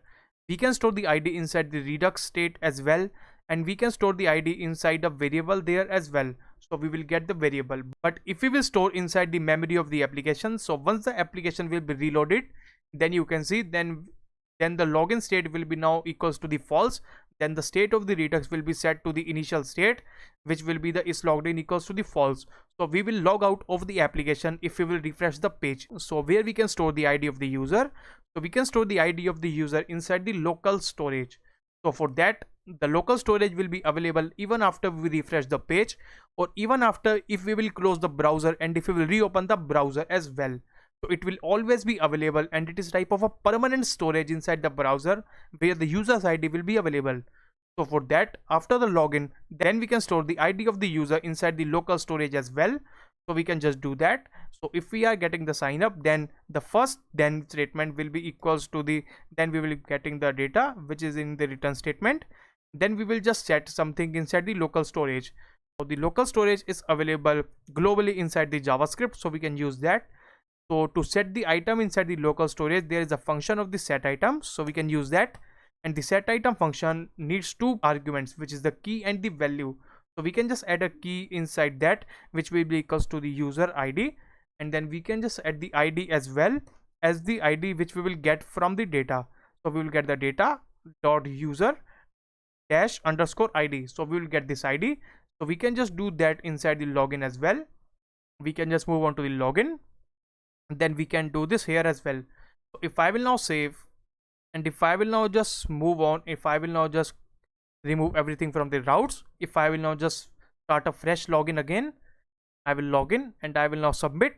Now we should see the local storage, and for seeing the local storage, you can move on to the application, and then you can move on to the local storage, and then you can see now we have this server local of 3000, and now you can see now we got the user's ID. And then you can just get the local storage value from console as well, local storage. So now you can see you got the ID, and you can just have a function of the get item, and then you can just define name as well. It will be the user ID.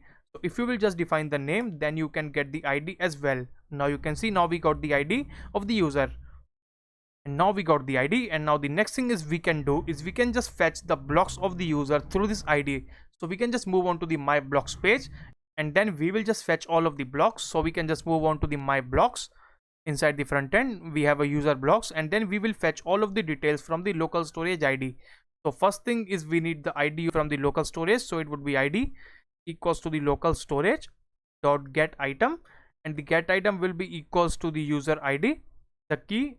So the get item will return us the ID, and then we will be getting the ID. And after that we can just use a use effect to get the ID. So we can just add a use effect snippet here, and after that we can just send the request inside the use effect. So we can just declare a function as the const as the send request again will be equals to an asynchronous function again as we did inside the login. So it would be the async, and then after that now we need to send the request to the backend. So we need to import the Axios from the Axios, and we haven't imported the use effect as well, so we need to import the use effect as well from the React. And now we have imported the use effect as well. So in the send request function, now again we need to declare a variable as the response will be equals to the await as we did in the previous functionalities as well. So axios dot get, and this is a get request, so we can use a get, and then we need to specify the URL, and the URL would be the HTTP. So it would be the HTTP localhost port of the 5000. Then we have the API, then we have the block, then we have the slash user, then we need to get the ID.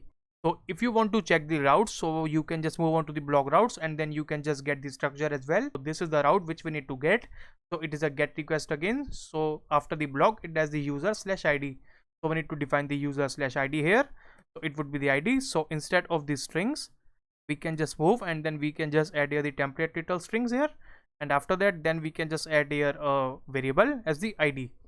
So this will be the URL, and then after then we can use here the catch statement as well again. So it would be the catch. We will catch an error if there would be an error, and then we will just log the error inside the console. So now we have defined the functionality. So after that now we will get the data. So it will be the const data will be equals to the await again. It will be the response dot data. So we will get this data, and then we will return the data.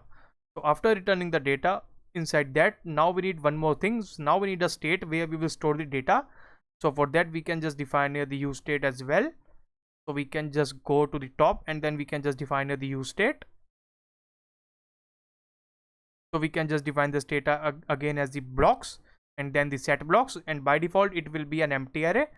So we have defined here the use state as well. So now in the use effect, now we can just call this function at the send request, and then we can just have here the then statement again. and then inside the then statement, then we can just have a functionality, then we will get the data, and then we will just set the blocks as the data dot blocks. So this is the functionality that we needed. And if I will now just console.log the blocks here after the use effects, so we will get the blocks. So if I will now save, and if I will now just move on to the front end again, if I will now just move on to the my blocks, click on the my blocks, now you can see now we got something from the user blocks. Now you can see now we got the id, we got the blocks array of the user as well. We are getting this object from there, data.blocks, and then we are also getting the blocks array here. So we can just set the blocks again, so it will be the data.blocks. If I will now save, then we will get the empty array again because we don't have anything inside the blocks. So now everything is working fine, and now we are getting the blocks of the user as well. And now we are able to get all of the blocks again of the user, and now we can just show all of the blocks of the users as well as we did in the all blocks. So we can just do that. So we can just move on to the user block.js as we are sending the request. Now we can just update the state, and then we can just do same as we did into the blocks.js. So we can just define a blocks, and then we can just map all over the blocks, and then we can just save. So we can just do that again. We can just copy this, and then we can just move on to the user blocks.js. So we can just do that here. So we can import the block, and then we can just provide the title equals to the blocks.title, and then we can just provide the name and the description and the image URL also. So if I will now save, and if I will now just move on to the React app once again, if I will now move on to the my blocks, but now we cannot see anything here because now we don't have any blocks. And now my blocks and the all blocks functionality has been completed, and the only thing now which is remaining is to how to add a block and how to edit or detail a block. So now we need to do CRUD operation with the block. So we can just provide a one more link inside the header. So after we are login, so we need to provide this one more link, and it would be a tab again, and then it would be /add. So it would be the /blocks/add, I think. So as we have defined the routing functionality inside the app.js, so it will be the blocks/add. So we have defined that, and the label would be equals to the add block. So if I will now just click on to the add block, now you can see we are into the add block page, and now we can just define here a new form in which we can just add a block to the database. So for that, so we need to move on to the add block.js, and then we need to define here a form. So for that, we can just define here a form inside this div. So it will contain a form, and then we need to remove the action, and then after that we can just define here a box from the material UI. So we need to import the box, and then we can just define some stylings and the text fields inside this box. So first we need to add a typography which will contain a text, and then we can just define a text as the post your block. After that, now we can just define here a label for the inputs. So we need to define here the input as the label. So we can just define that, and the label will contain that, it will contain the title. So we need to define the text field after that label. So then we can just define a text field, and then we can just close this text field once again. And if I will now just copy this input label title again, I would now add 3 times, and the title, then the description, and then we need to add here the image URL. So now this will be the fields. So if I will now save, so now we should see all of the fields inside the application. Now you can see now we have the post your block, then we have the title, we have the description, and then we have the image URL here, and then we can just define some stylings as well. So now to define the styling, now we can just define here a border of the box will be equals to, we can just define 3 as we did inside the myblock.js, and then we can just define a border color. And then we can just define a border color for now as it can be a gray or it can be a green. And after that, now we can just define a border radius. So border radius will help us to just give us some radius throughout the dimensions. So I would give it to the 10, and then we can just move on, and then we can just add a box shadow. So the box shadow will be having a shadow, and then we can just define a shadow inside again. So we can just define the box shadow at the 10 pixels horizontally, 10 pixels vertically as well, and then 20 pixels of the blur. And then we can define the color of the shadow as well as the #CCC.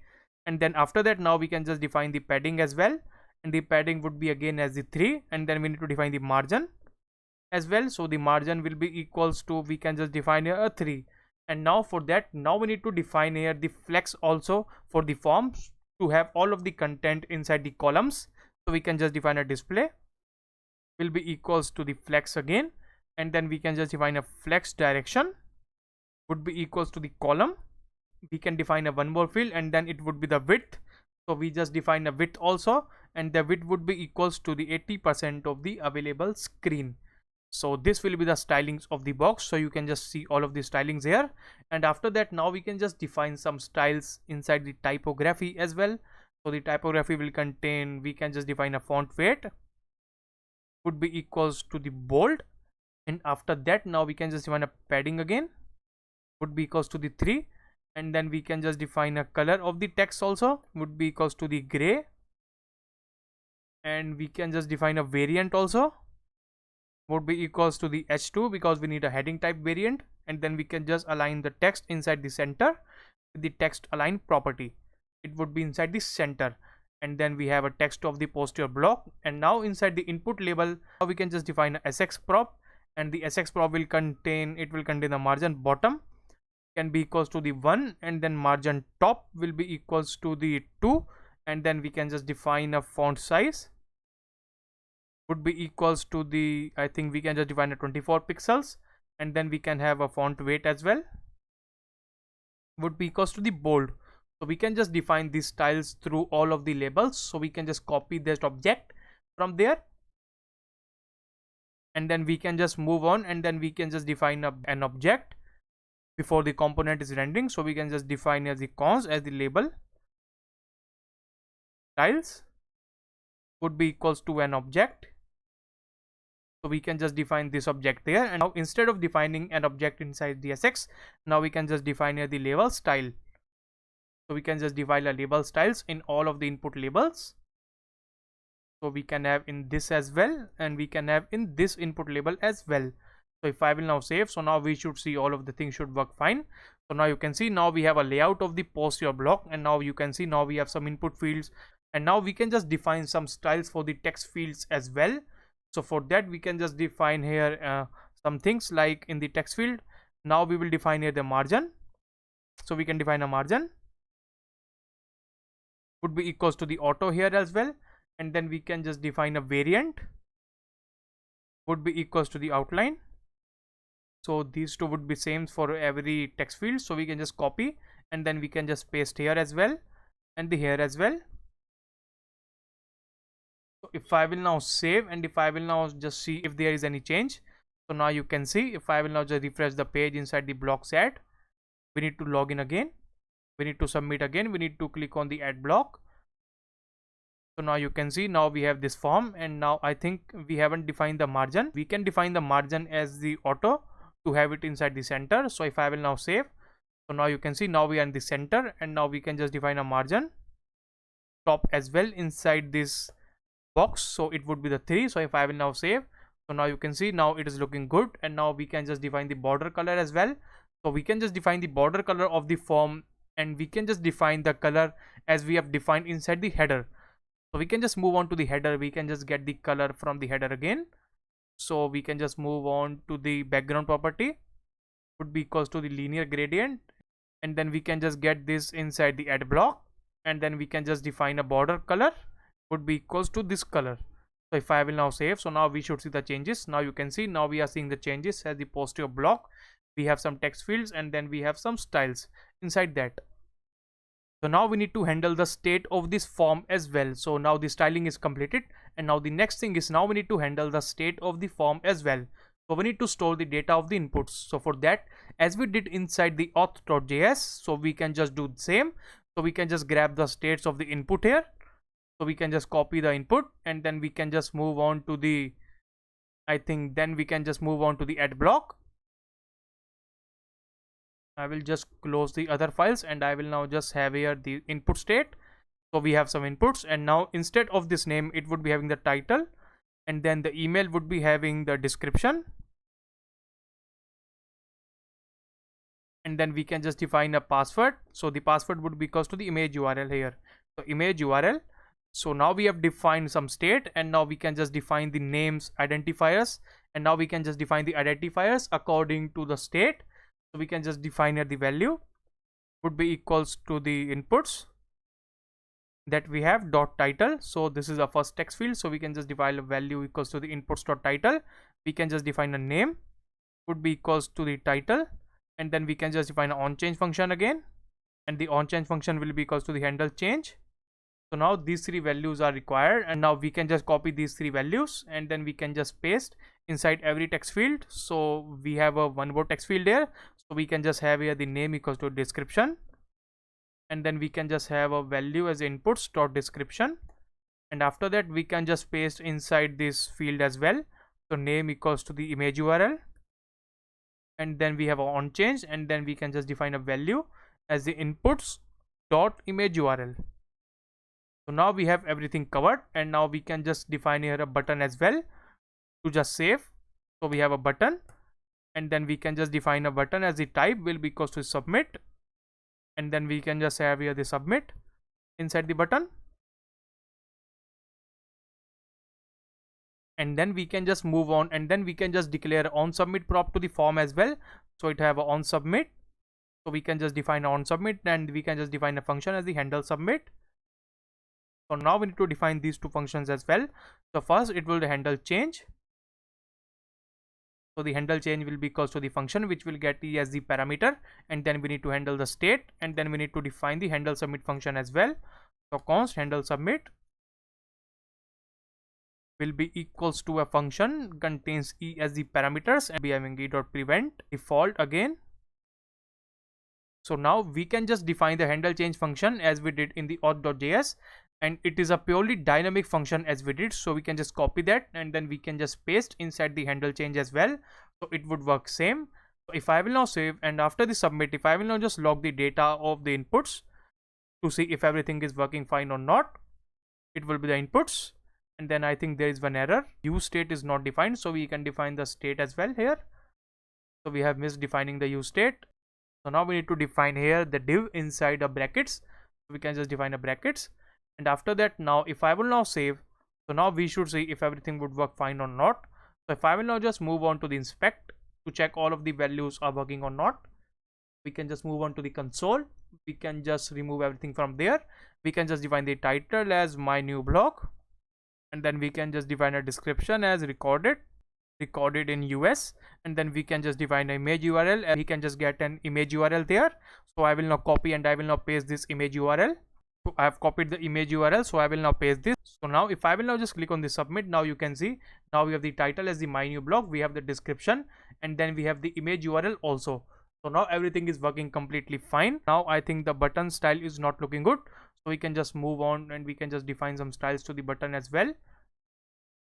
So we can just define here sx would be equals to the margin top will be equals to the 2, and then we can just define here the border radius will be equals to the, we can just define the border radius as 4, and then after that, now we can just define a variant would be equals to the content, and then we can just define the color will be equals to the warning. So if I will now save, so now we should see the changes to the button as well. Now you can see now we have the button as well, everything is working totally fine, and now we can just send the request to the backend once again, and now we are able to get all of the values from the from, and now we can just send the request to the backend once again. So we can just create a function at the send request again would be equals to an asynchronous function. Again we have async, and then we can just define a function, and after that, now we can just define again a response variable will be equals to the await, it would be the axios dot, it would be the post. So now we can just define the URL as the http/localhost port of the 5000 slash, it will be the API slash block, and then it would be slash block slash add. So it would be the new request, I think. So we can just verify again inside the blocks route as well. So it would be the post slash add. So the URL is good, and now we can just define a second parameter as well, and this will contain an object, and this will contain an object. So we can just define here the fields. So it requires a title would be equals to, we can define inputs dot title, and after that it needs a description as well. So description would be equals to the inputs dot description, and then it requires the image URL also. image URL would be equals to the inputs dot image URL, and then it needs a user as well. So we need to define the user. So we can just get the user from the local storage as well. So we can just get the local storage dot get item would be equals to the user ID. We will get the ID from the user. So it would be okay. So if I will now just save this function and I will now just add a catch here as well, there is any error, so we will just get the error as well. Response, now we will get the data from the response as well. So we will catch the data. So it will be await as the response dot data. So we will get this data and then we will just return the data. So if I will now just call this function here after logging the inputs as well, send request. So we'll call this function and then we will be getting the data. And then after getting the data, I will now just console.log if the data is correct or not. If I will now just save, if I will now just move on to the post block once again, and now we can just test posting the block. If I will now just click on the submit, so now I think there is an error once again. So I think the error is because we have defined the HTTP instead of the HTTP. So the HTTP is misspelled. So if I will now save and if I will now just send the request once again, click on the submit. So now we should see if everything would work fine or not. I think the request is failed once again.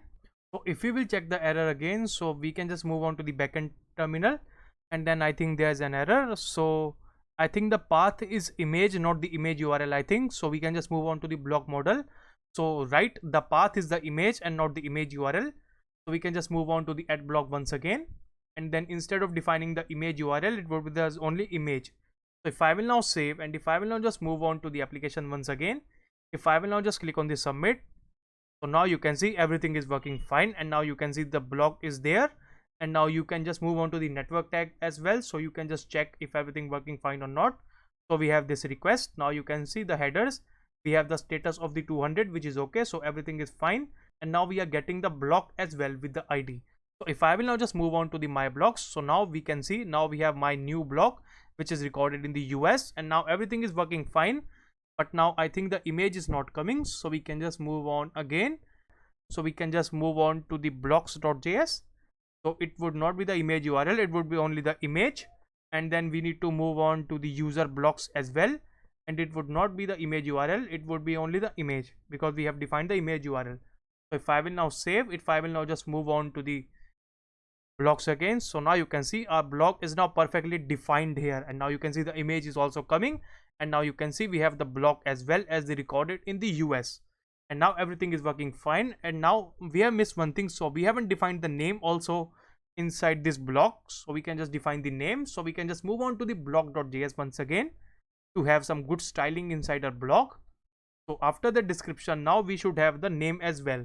So we can just have a name as the username, and then the username would be inside the block letters. So we should be having a B to make it a bold, and now we can just wrap the username inside the bold. And now after the username, then we can just add here a new string, as we can just define here a colon after that, and then we need to define another description. So if I will now save, so now everything should work fine. And now we are not able to see the name and the other fields here because we are incorrectly setting up the data here. So if I will now just move on to the user blocks, and if I will now just remove this, and if I will now just console.log that what type of data we are getting after there. So if I will now save, and now we should see the data. Now you can see now we are getting the blocks, but now it contains the user fields inside the blocks like the name, the email and the password, and now inside the user it contains a block. So we are incorrectly setting up the data. So we can just fix that, and we can just move on to the blocks controller, and then instead of adding here the blocks, so we can just add here the user, and now we can just move on to the user blocks. So instead of this we can just add a user, and then we have a set user here, and then it would be the use state. And after that, when we will get the data, so we will get the user as set user would be equals to the data dot user.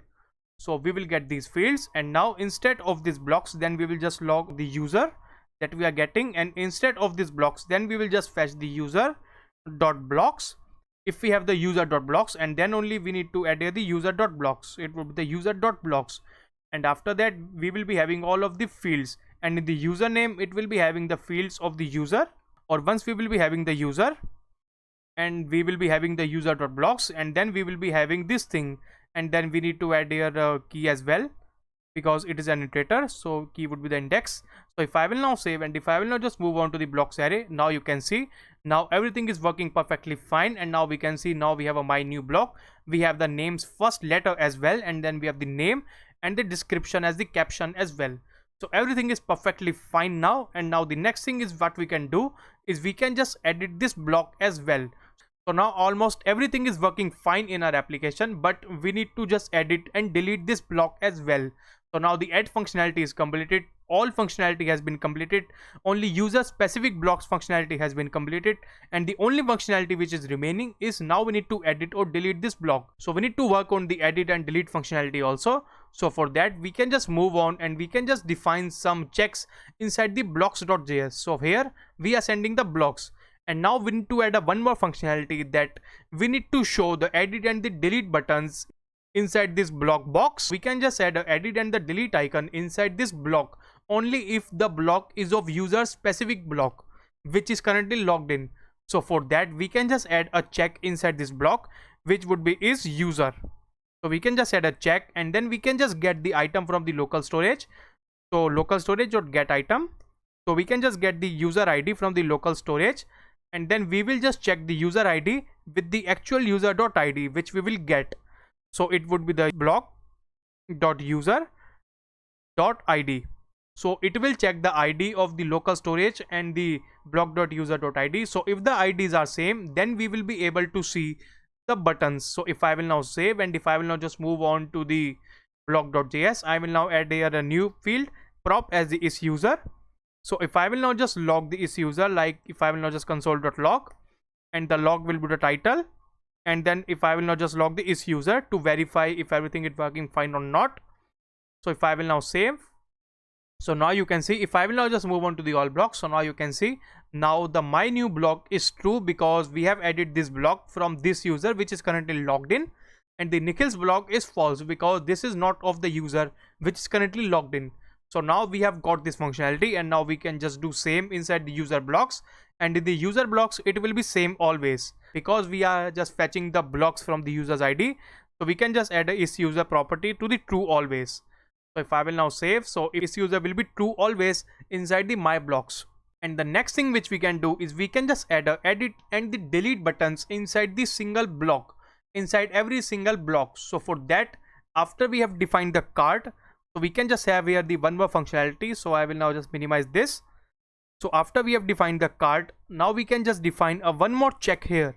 Like if the isUser property is true, then we need to show something, like we can just have here the box, and then inside the box we can just have here the display will be equals to the flex, and then we can just add here two buttons. So we can just add a icon button. So the icon button is like an icon button which can be imported from the material UI.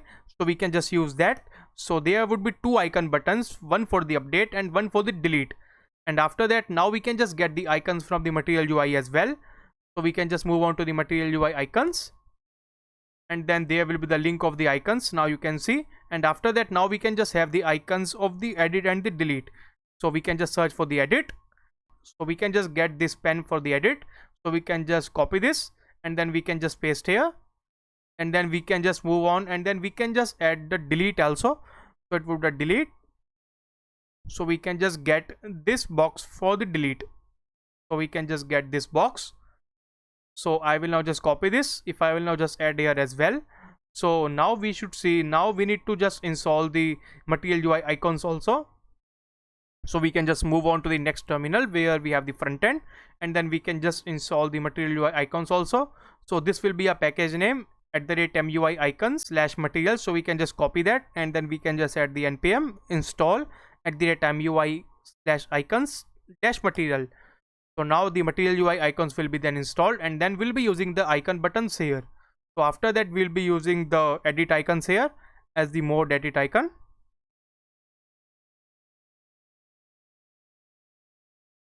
So we can just copy this, and then we can just paste this here. So then we'll be adding this icon here, and then we can just add a delete forever icon also.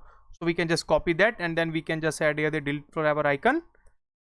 So then if I will now save, so now we should see the functionality, but we can just add here one more prop to add this inside the left. So now we can just define some stylings as well. For this we can just define a sx prop will be equals to the margin from the left will be equals to the auto, then it will be moved on to the right side, so everything would be fine.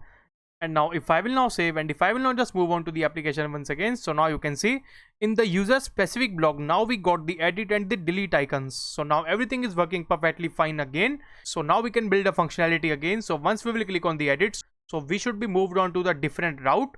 So for that we can just define a on click function here would be equals to the handle edit, and for the delete we will be having a new on click function, it would be the handle delete. So we can just create that also. So we have the handle delete, and then we can just define here navigate from the route or DOM. So we can just use the navigate to navigate to the different URL. So it will navigate. After that now we will be redirecting to the different URL route. So for that we have defined a one more route inside the app.js where we need to just move on to the block detail page. So this is the block detail page. So we can just move on to this route. So we can just copy this blocks /id. So we can just move to this id. We can now remove that const as the handle edit. Now we can define the handle edit as well. So now we have defined the handle edit, and now after this now we'll just move the user to the different URL. So it would be the navigate, and now we need to navigate to the different URL, like it will be the my blocks / the id of the block, and the id now we need to get the id as well. So we need to move on to the parent blocks component, and then we need to add the id as well. The id would be equals to the id of the user which we need to send, and the id we will be getting from the block dot id. So it would be the id of the block. So we can just add a block dot /id. So we can just add the id as the block dot underscore id. So we can just use that. And if I will now just move on to the block.js once again, and we can just add a id field also, it will be the id. And after that now we can just add the id here as well. So we can just use template little strings, and after that now we can just add id would be this id. So if I will now save, and if I will now just move on to the application once again, it is now compiled. If I will now just click on the edit, now you can see now we are into the block detail page where we have the blocks id into the URL as well, and now everything is working perfectly fine again. And now we can just move on to the block detail component to fetch the details of this block, and then we will just update the details from the form. So we'll be having a form inside the block detail to update the details of this block. We can just fetch with the block detail component. We can just move on to the block detail, and then we will be having the use effect function before that. So we can use here the use effect where we will be fetching the details of this block, and before that now we'll be getting the id as well from the URL. So to get the id we have one more thing to get the id from the URL, and it will be the use params which will be then imported from the React router DOM, and then we can just get the variable name id. Like we have defined the variable name inside the app.js where we have defined the colon id. So we can just get the id name here, and then we can just here console.log the id as well before everything else. So if I will now save, and if I will now just move on to the application, now you can see now we got the id which we have of the block. So now we got the id, and now we can just fetch the details of the block from this id inside the use effect. So we can just create a function, and the fetch details would be equals to an asynchronous function again. So we can just have this function, and after that then we can just have here the const response will be equals to the await, and it would be equals to the axios. We need to import the axios now dot get. So now we will get the blocks details by its id. So as we have defined the routes inside the block routes, so we can just have the details from this id. So we can just get the blocks by its id from the get by id function. So we can just move on to the route as the http/localhost port of the 5000, and then we have the API, and then we have the block, and then we have the id of the block. So for the id we can just define here the id. So again we'll be using the template literals here. So I will now replace these strings with the template literals, and then we will be having that id which we have defined inside that. And after that now we will be using the catch statement also to catch if there is any error, and we will just console.log that error. And now everything is perfectly fine, and then we will be getting the data also from the response. So we will be getting the data will be equals to the await. It would be the response.data as we have done in every file. It was the response.data. So now everything is working perfectly fine, and then we can just return the data as well. And here we can just define here the state as well to store the state after the use effect. So we can just use here the use state, and it would be equals to the block and then the set block, and by default value will be the undefined. And in the use effect, now we'll be calling this function as the fetch details, and then after that now we will be calling the thence call here, and then we will get the data inside that, and then we will update the data with the set block as the data. So if I will now save, and if I will now just log the data as well, and after that now we'll be having an parameter here inside the use effect, and it would be the ID. So whenever the ID in the URL will change, the use effect will rerun the component, and after that then we will just log the details of the block. So if I will now save, and if I will now just move on to the application once again, so now you can see after that now we got the blog object, and in the blog we have the ID of the blog, we have the description, we have the user, we have the title, we have everything there. And after that then we can just set the block as the data dot blog. So everything would work fine, and then we'll be getting all of the details like ID block inside this object as well. And after that then we will be having the form that we did inside the add block. So we will just get this form from there. So I will now just copy this from there, and I will now just paste this form inside the block detail. So it will have this form, and then we'll be having all of the details there. So we'll be having the state as well from this addblock.js, and then we'll be having the handle change as well. So we'll be getting these two things, the state and the handle change. So we can just get, and then we can just update this here after the state we have defined. So after this then we can just define here all of the things. So I think everything would work fine, and now we need to import some stylings as well. Now we need to import the box, then we need to import the typography, and then we need to import the input labels, and then we need to import the text fields, and then we need to import the buttons as well. And now the buttons would be then imported, and then we can just use here the handle submit function also, as we have defined the handle submit. So we can use here the handle submit function, and it will contain an event as the parameter, and then we will just logging the details of the user. It would be inputs, and then we will be having the details here as well, and it would be equals to the, and then we will just prevent the default behavior of the browser as well with the prevent default. If I will now save, so everything should work fine, but there will be an error because now we have defined the title, description, and the image URL as the empty string. So it will throw us an error. So after we are getting the details of the set block, so we can just do one more thing here. So we can just extend this function call from there, and so we will be now removing the input values from there, and then we will be having the input values here. So we can just have all of the values here. So we can just have the set inputs, and then it will be an object. Then we can just define the title of the block, as it will be equals to the data dot block dot title, and then we will be having the name as well, and then we'll be having the description as well of the block. So it will be a description with the data dot block dot description, and then after that then we'll be having the image URL also will be equals to the data dot block dot image. So if I will now save, so everything should work fine again. So we can just add here the check also again. So when we will have the inputs, and then only we need to render this form, so we can just add this check here. So after this div, so inside this div then we will be having this curly braces here.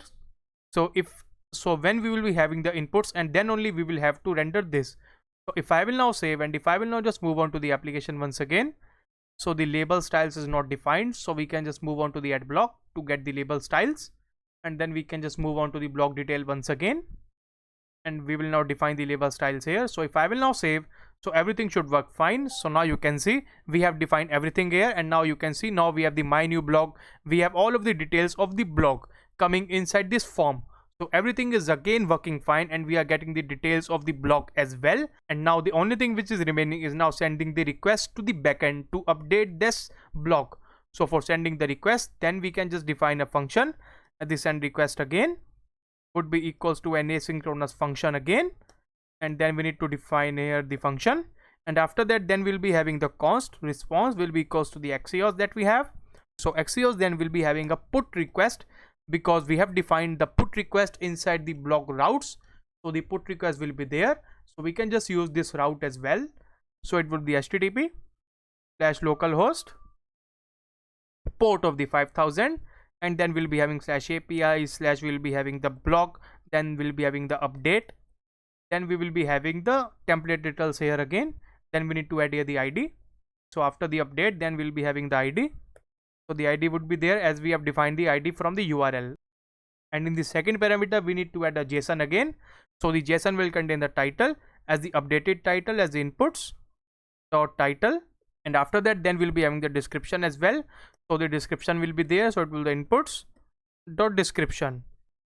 So it would be having the inputs dot description, and then we can have an image. So I think we have a functionality that we cannot update the image URL inside that. So we can just move on to the blocks controller to confirm that. So now you can see now we are only adding the title and the description. So the title and the description can only be updated. So we can just remove the image field from here. So we can just remove that image, and then we can just remove the image from there as well when we are setting that image as well. So we can just remove that. So if I will now save, and if I will now just add here the catch after that also, so to catch if there is any error, so we can just console.log the error if we will get any, and after that then we can just get the data also from the response. So it will be the data would be equals to the await and response dot data, and this would also be the await as well because we have used the async await. So now after this then we can just return the data as well, and after that in the handle submit function then we will call the send request function again. After logging the inputs, then we will call the send request, and then we will just console.log the data. So then we will be having the confirmation that if the data is updated or not. So if I will now save, and if I will now just move on to the application once again, I think the I think they're not defined, so it would be the error. So if I will now save, so everything would work again. If I will now just click on the update, if I will now just click on the submit, so now you can see now the block is I think is updated, and now we can just move on to the network to check if it is updated or not. Now you can see the response of the header is now okay. So now the status is 200, and now we can add a functionality that after just editing the block, then we will be redirecting to the my blocks. For that we can just use the use navigate here as well. So it will navigate would be equals to the use navigate hook once again, and after the use navigate then we'll be having this functionality. So after it will be updated, and then we will be having a new functionality that then we need to navigate the user to the different URL. So it will navigate, and then we'll be navigating to the slash it would be the my blocks. So if I will now save, so now we should see if everything would work fine or not. If I will now just change the name of the my new block to the my US block, if I will now just click on the submit, so now you can see everything functionality. So now you can see the functionality of the update is also completed, and now you can see we have the my US block also. So now everything is working perfectly fine, and now we are able to update the block as well. And now the only thing in the application is remaining is the delete, and now we can just have the delete functionality also. So for that we can just move on to the block.js, and then we can just add here the on click to the delete as well, as we have defined the handle added to that. So it would the handle delete. So then we can just define a handle delete function also. So it will handle delete, and it will be equals to a function, and after that then we will be sending the request to delete this block. So for deleting this block, I think we need to move on to the block routes once again, check the route of the delete. So we have a delete route and slash id, so we can just do that.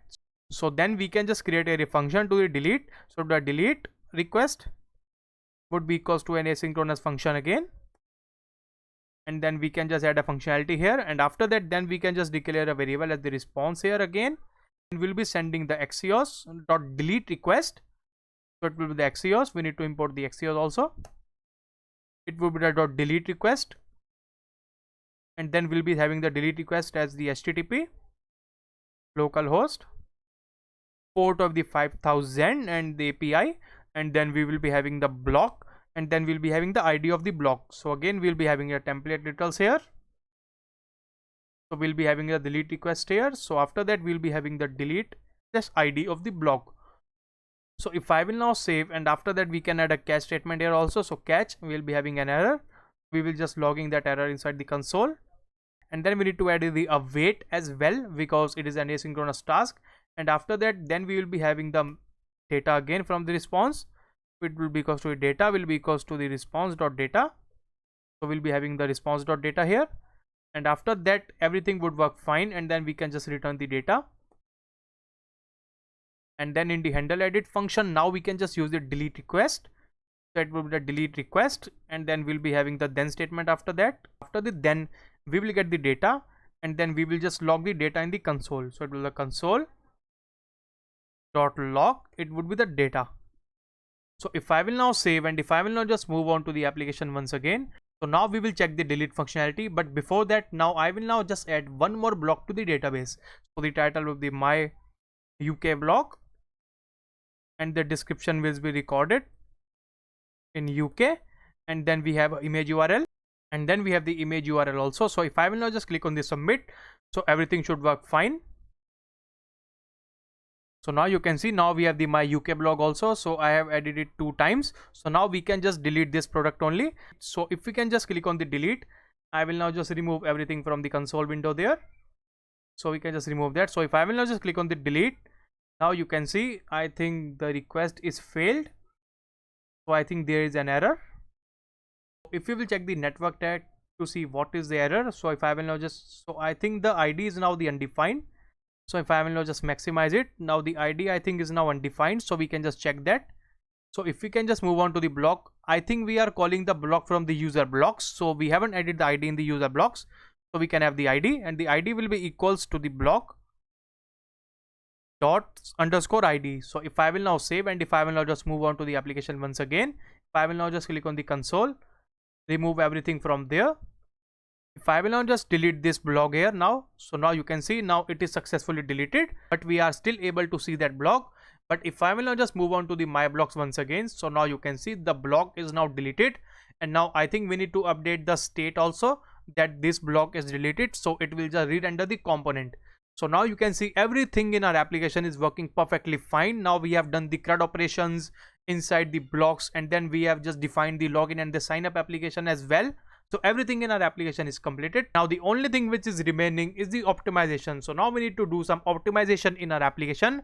Like we need to just update the delete request. Like you can see, whenever we are deleting this, so now you can see the delete is not looking good, and it is now still on the same page. So now we can fix that also. And now you can see, now there is some styling issues as well. So the functionality in our application is completed, and now the next thing is we can do is we can just improve the styling, and we can just optimize our project. So coming to the optimization part in our application, so once we delete any block, so the block page doesn't refresh, or we doesn't see the updated blocks. So for that, either we can just define a state variable inside the block.js where we are deleting, where we are sending the request to the API to delete the block, or then we can just navigate to the user to the different page, and then we will navigate to same page which is the blocks. So we can just do that thing only. So in the delete, after we are deleting the block, then we can just navigate the user to different page. We can use here the navigate again. So the navigate the user to the slash, and then we will use another then statement. Then we will navigate the user to the main page which is the blocks. So we can just navigate again to the slash blocks. So if I will now save, and if I will now just move on to the application once again, so before that I will add one more block onto the web page.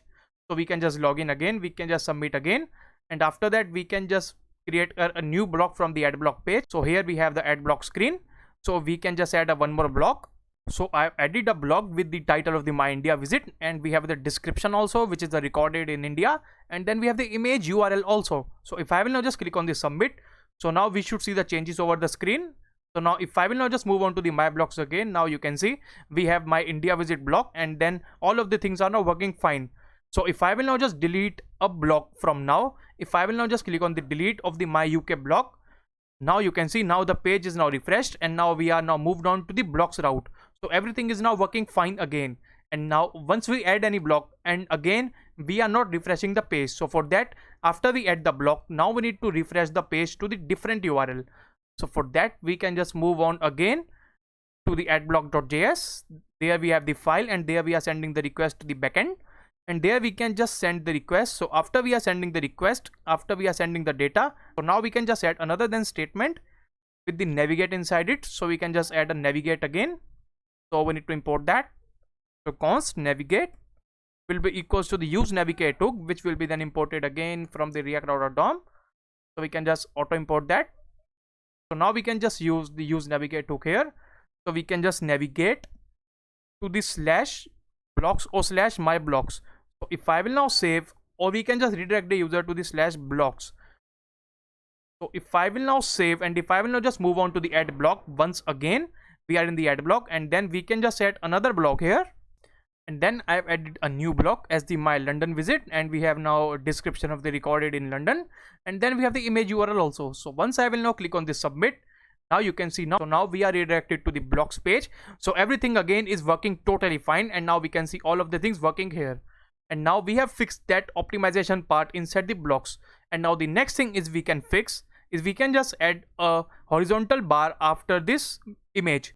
So we can now just move on to the block.js page, and there once the card image is ended, then we can just add here the horizontal bar here. So we can just add a HR there. So we can do that. And then after that we can do a BR also. So if I will now save, so now we should see the changes over the screen. So I think we didn't see the changes here. So I think we need to do that instead of here. Now we can do that after there. So if I will now save, so now we should see the changes. Now you can see, now after the block, now you can see now we have the description coming, and now it is a nice way of getting the description. And now the next optimization that we can do is we can just define the colors for these buttons. So for that we can just move on to the icon button, and then we can just move to the mode edit outline icon, and then we can just define the style. Like it should have the color property, I think. So we have a color, and then we can just define a color if we can see what values it accepts. So now we can just define a color. So the edit, we can just define a warning color, and for the delete we can just define the error color. So color would be equals to the delete for the error. If I will now save, so now we should see the optimizations. Now you can see now the colors are looking good for these images, and now you can see all of the things are now working perfectly fine. And now the next optimization that we can do is now we can just redirect the user even if we are logged out. So once we are logged out, but now if I will now just move on to the blocks here, so you can see now the blocks are still visible onto the screen, and this is a huge security threat. So we can just move on to the app.js once again, and then we can just protect our routes. So to add a protected routes, then we can just move on, and then we can just define a condition here. So we can just define a condition by wrapping all of the routes inside a condition. So we can just wrap all of the routes inside a condition here, and now we can just check if the is logged in property is false, like if the user is not logged in, and then we need to show user this route. We have the route of the path of the auth, and then if the user is logged in, and then we can just show user all of these blocks below. So if the user is not logged in, then we need to redirect the user to the auth, and then if the user is logged in, then we can show user all of these routes. So we can just grab that inside an empty tag. So we can just copy and we can just paste an empty tag here. If I will now save, and if I will now just move on to the application once again, if I will now just refresh the page, now you can see we are into the blocks page, but we didn't see anything. If we move on to the inspect, and if we move on to the console, then you can see no routes match the location of the blocks. But once we will move on to the login, then you can see now we are into the auth, and then if I will now just click on the submit, now you can see every block would work fine. So everything would work fine now. And now the next optimization that we can do is now we can clearly see that the font of our website is not looking good. So we can just define the font as well. So for the font, we can just move to the fonts.google.com to select a font, and then we can just search for a font like Roboto. So we can just get the Roboto font from the Google. So we can just search for any font, and then you can just add any font that you want, but I will now go for the Roboto this time. So we can just select the Roboto style, and then I will now just grab the 500 of the Roboto. So this will look good on our application. So we can just select this style, and then I will now just import this style over here. So we can just copy that. So you can just copy that import statement here, and now we can just move on to the index.css to load this font. So before every class or before every selector, then we can just import the font here. And now we have defined the font with the Roboto and weight of the 500. And now we need to do one more thing. And now we need to apply the styles for every element inside the material UI. Like we have the typography, we have the tabs, we have the logo, we have the text fields. So for that, we can just use a package of the material UI, which is the MUI/styles, and it will allow us to generate a styles, and then we can just use that styles over every component inside the material UI. And then we will just generate a CSS class for that. So we can just install that styles over here. So the command would be npm install @MUI/styles. So we can just use this package to define a styles. So we will just then install that. So now the styles package are now installed in my system, and now we can just generate a styles. And now inside the components, now you can just declare a new file as the utils.js. I have already defined just now. So we can just define a file that, and inside that file, then we will just import the make styles from the MUI/styles. It would be not the material, it would be the styles. And now we can just use the make styles, and now we can just generate the classes. So we can just generate a use styles will be equals to the make styles, and it will just make the styles for the material UI. And now we can just define the styles. Like, we only need to define here the font. So we only need here the font. So we can just define a style for the font, and it would be an object. And then inside that object, now we can just define the font, like the font family would be equals to the Roboto. So now we can just define this style, and if you want any other styles for any other component, so you can just define here as well. Like, you can just define for the text fields, you can just define for the logo, you can define for the buttons or anything. So you can do that. Like, I have defined here the font family of the Roboto, and it would be the important. So I will now use the important flag here also. So if I will now save, and if I will now just move on, and now we need to just move on to the add-block.js. So we will start from the add block. So now to use these styles, now we need to import these styles. So for that, we can just generate a variable, and the classes of the CSS will be equals to the use styles. So we can just import the use styles over here, and now we need to export from there also to use that. So we have now imported, and now we can just give the styles to the components, and now we can just give the styles to the typography first. So it would be equals to the classes of the CSS, or we can just define a class name, and class name will be equals to the classes dot font. So the font would be applied to there, and now we can just select every input label from there. So we can just select input label, and then we can just press Ctrl and F2. So it will select all of the input labels, and after that, then we can just define the styles for the input label also. Class name would be equals to the classes dot font, and for the text fields as well. So we can just select every text fields, Ctrl F2 again, and then we can just define the class name would be equals to the classes dot font. So if I will now save, so now we should see the changes over the screen. So now if I will now just save, and if I will now just rerun the application once again, if I will now just refresh the page, so now we can just log in, and now we can just move on to the submit again. Now we can just move on to the add block. Now you can see the font is now changed, and now we can see the different font over the post your block. And then if I will now just click on the inspect, and if I will now just move on to the console once again, and if I will just select this element, now you can see now we have the font family of the Roboto, and now the font is also looking good for the styles. And now we can just define the styles for the blocks app also. So we can just move to the header.js for that, and then here we can just define the styles for the typography variant equals to the h4. So the class name, so for that we need to import here the classes again. Classes would be equals to the use styles,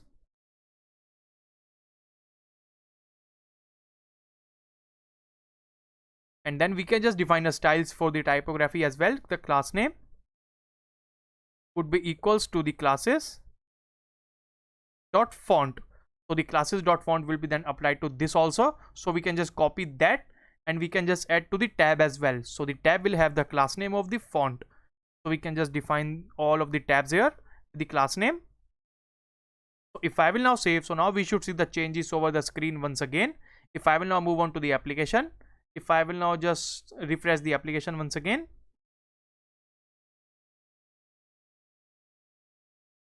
so now you can see the font is now changed for the application as well. Now you can see we have the add block, we have the my blocks, and now you can see now the font is changed for the blog app also. And now we can just move on, and now we can just define the font for this cards as well. So for that, we can just move on to the blog.js where we are defining the card. And here we will now import the classes from that. So we can just use the classes again. will be equals to the use styles. We can just use these styles in this component also, and after that now we can just move on, and then we can just define these styles like here in the avatar. Then we can just define the style as well. The class name would be equals to the classes dot font, and then we can just copy that, and then we can just move on to the card content and inside the typography as well. So we can just define that, and now if I will now save, so now we should see the changes over the screen again. Now I think the changes are now applied again, and now everything in our application is working perfectly fine. And the only thing which is remaining is, now you can see, once I will log in the user, if I will now click on this submit, now you can see we are logged in. But if I will now refresh the page, now you can see we are still logged out, even if we are storing the ID of the user inside the local storage. So to fix that, now we need to move on to the app.js, and now initially when the app component is rendered, then we can just have a check here that if the ID is available inside the local storage, then we can log in the user. So for that we can use here the use effect component. So we can use here the use effect, which will just re-render again and again after the ID would be changed. So we can just use the use effect here, and then we will be having the array of dependencies, and then we can just use here an effect function inside that, and the effect would be if the local storage has the item, if the local storage.get item would be the user ID. So if the ID is available inside the local storage, then we can dispatch an action to the Redux that the user is logged in. So for that again we can use here the dispatch hook. For the dispatch we can use here the dispatch equals to the use dispatch, and the use dispatch would be then imported, and then after that now we will dispatch an action that the auth actions dot login. So we can just define a login action here, and after we have defined the login action, now if I will now save, and now we need to just add a dispatch inside this dependency also. So it would not affect the effect function, but we need to add here as per the rules.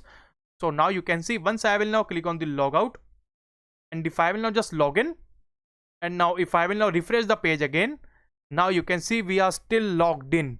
So this is the functionality which we needed. But now we need to do one more thing. Now we need to move on to the header.js, and now we need to check if we are dispatching an action of the logout inside the button on click of the logout. So now you can see we are now dispatching the actions. So for that, so now we need to move on to the auth actions again, and now we need to just move on to the logout function of the state. So once we are setting the is logged in false, so before that now we need to remove the ID of the user from the local storage as well. So once the user will log out, so we need to remove the ID of the user as well from the local storage. So for that we can just use the local storage dot, it would be the remove item, and then we can just remove the item from the local storage by providing the key would be the user ID. So if I will now save, and if I will now just move on to the application once again, if I will now just click on the logout, then if I will now just access the local storage once again, click on the console, click on the local storage, now you can see the length is equals to the 0, and we don't have anything inside the local storage. So everything is perfectly fine again. So the application is fully complete now.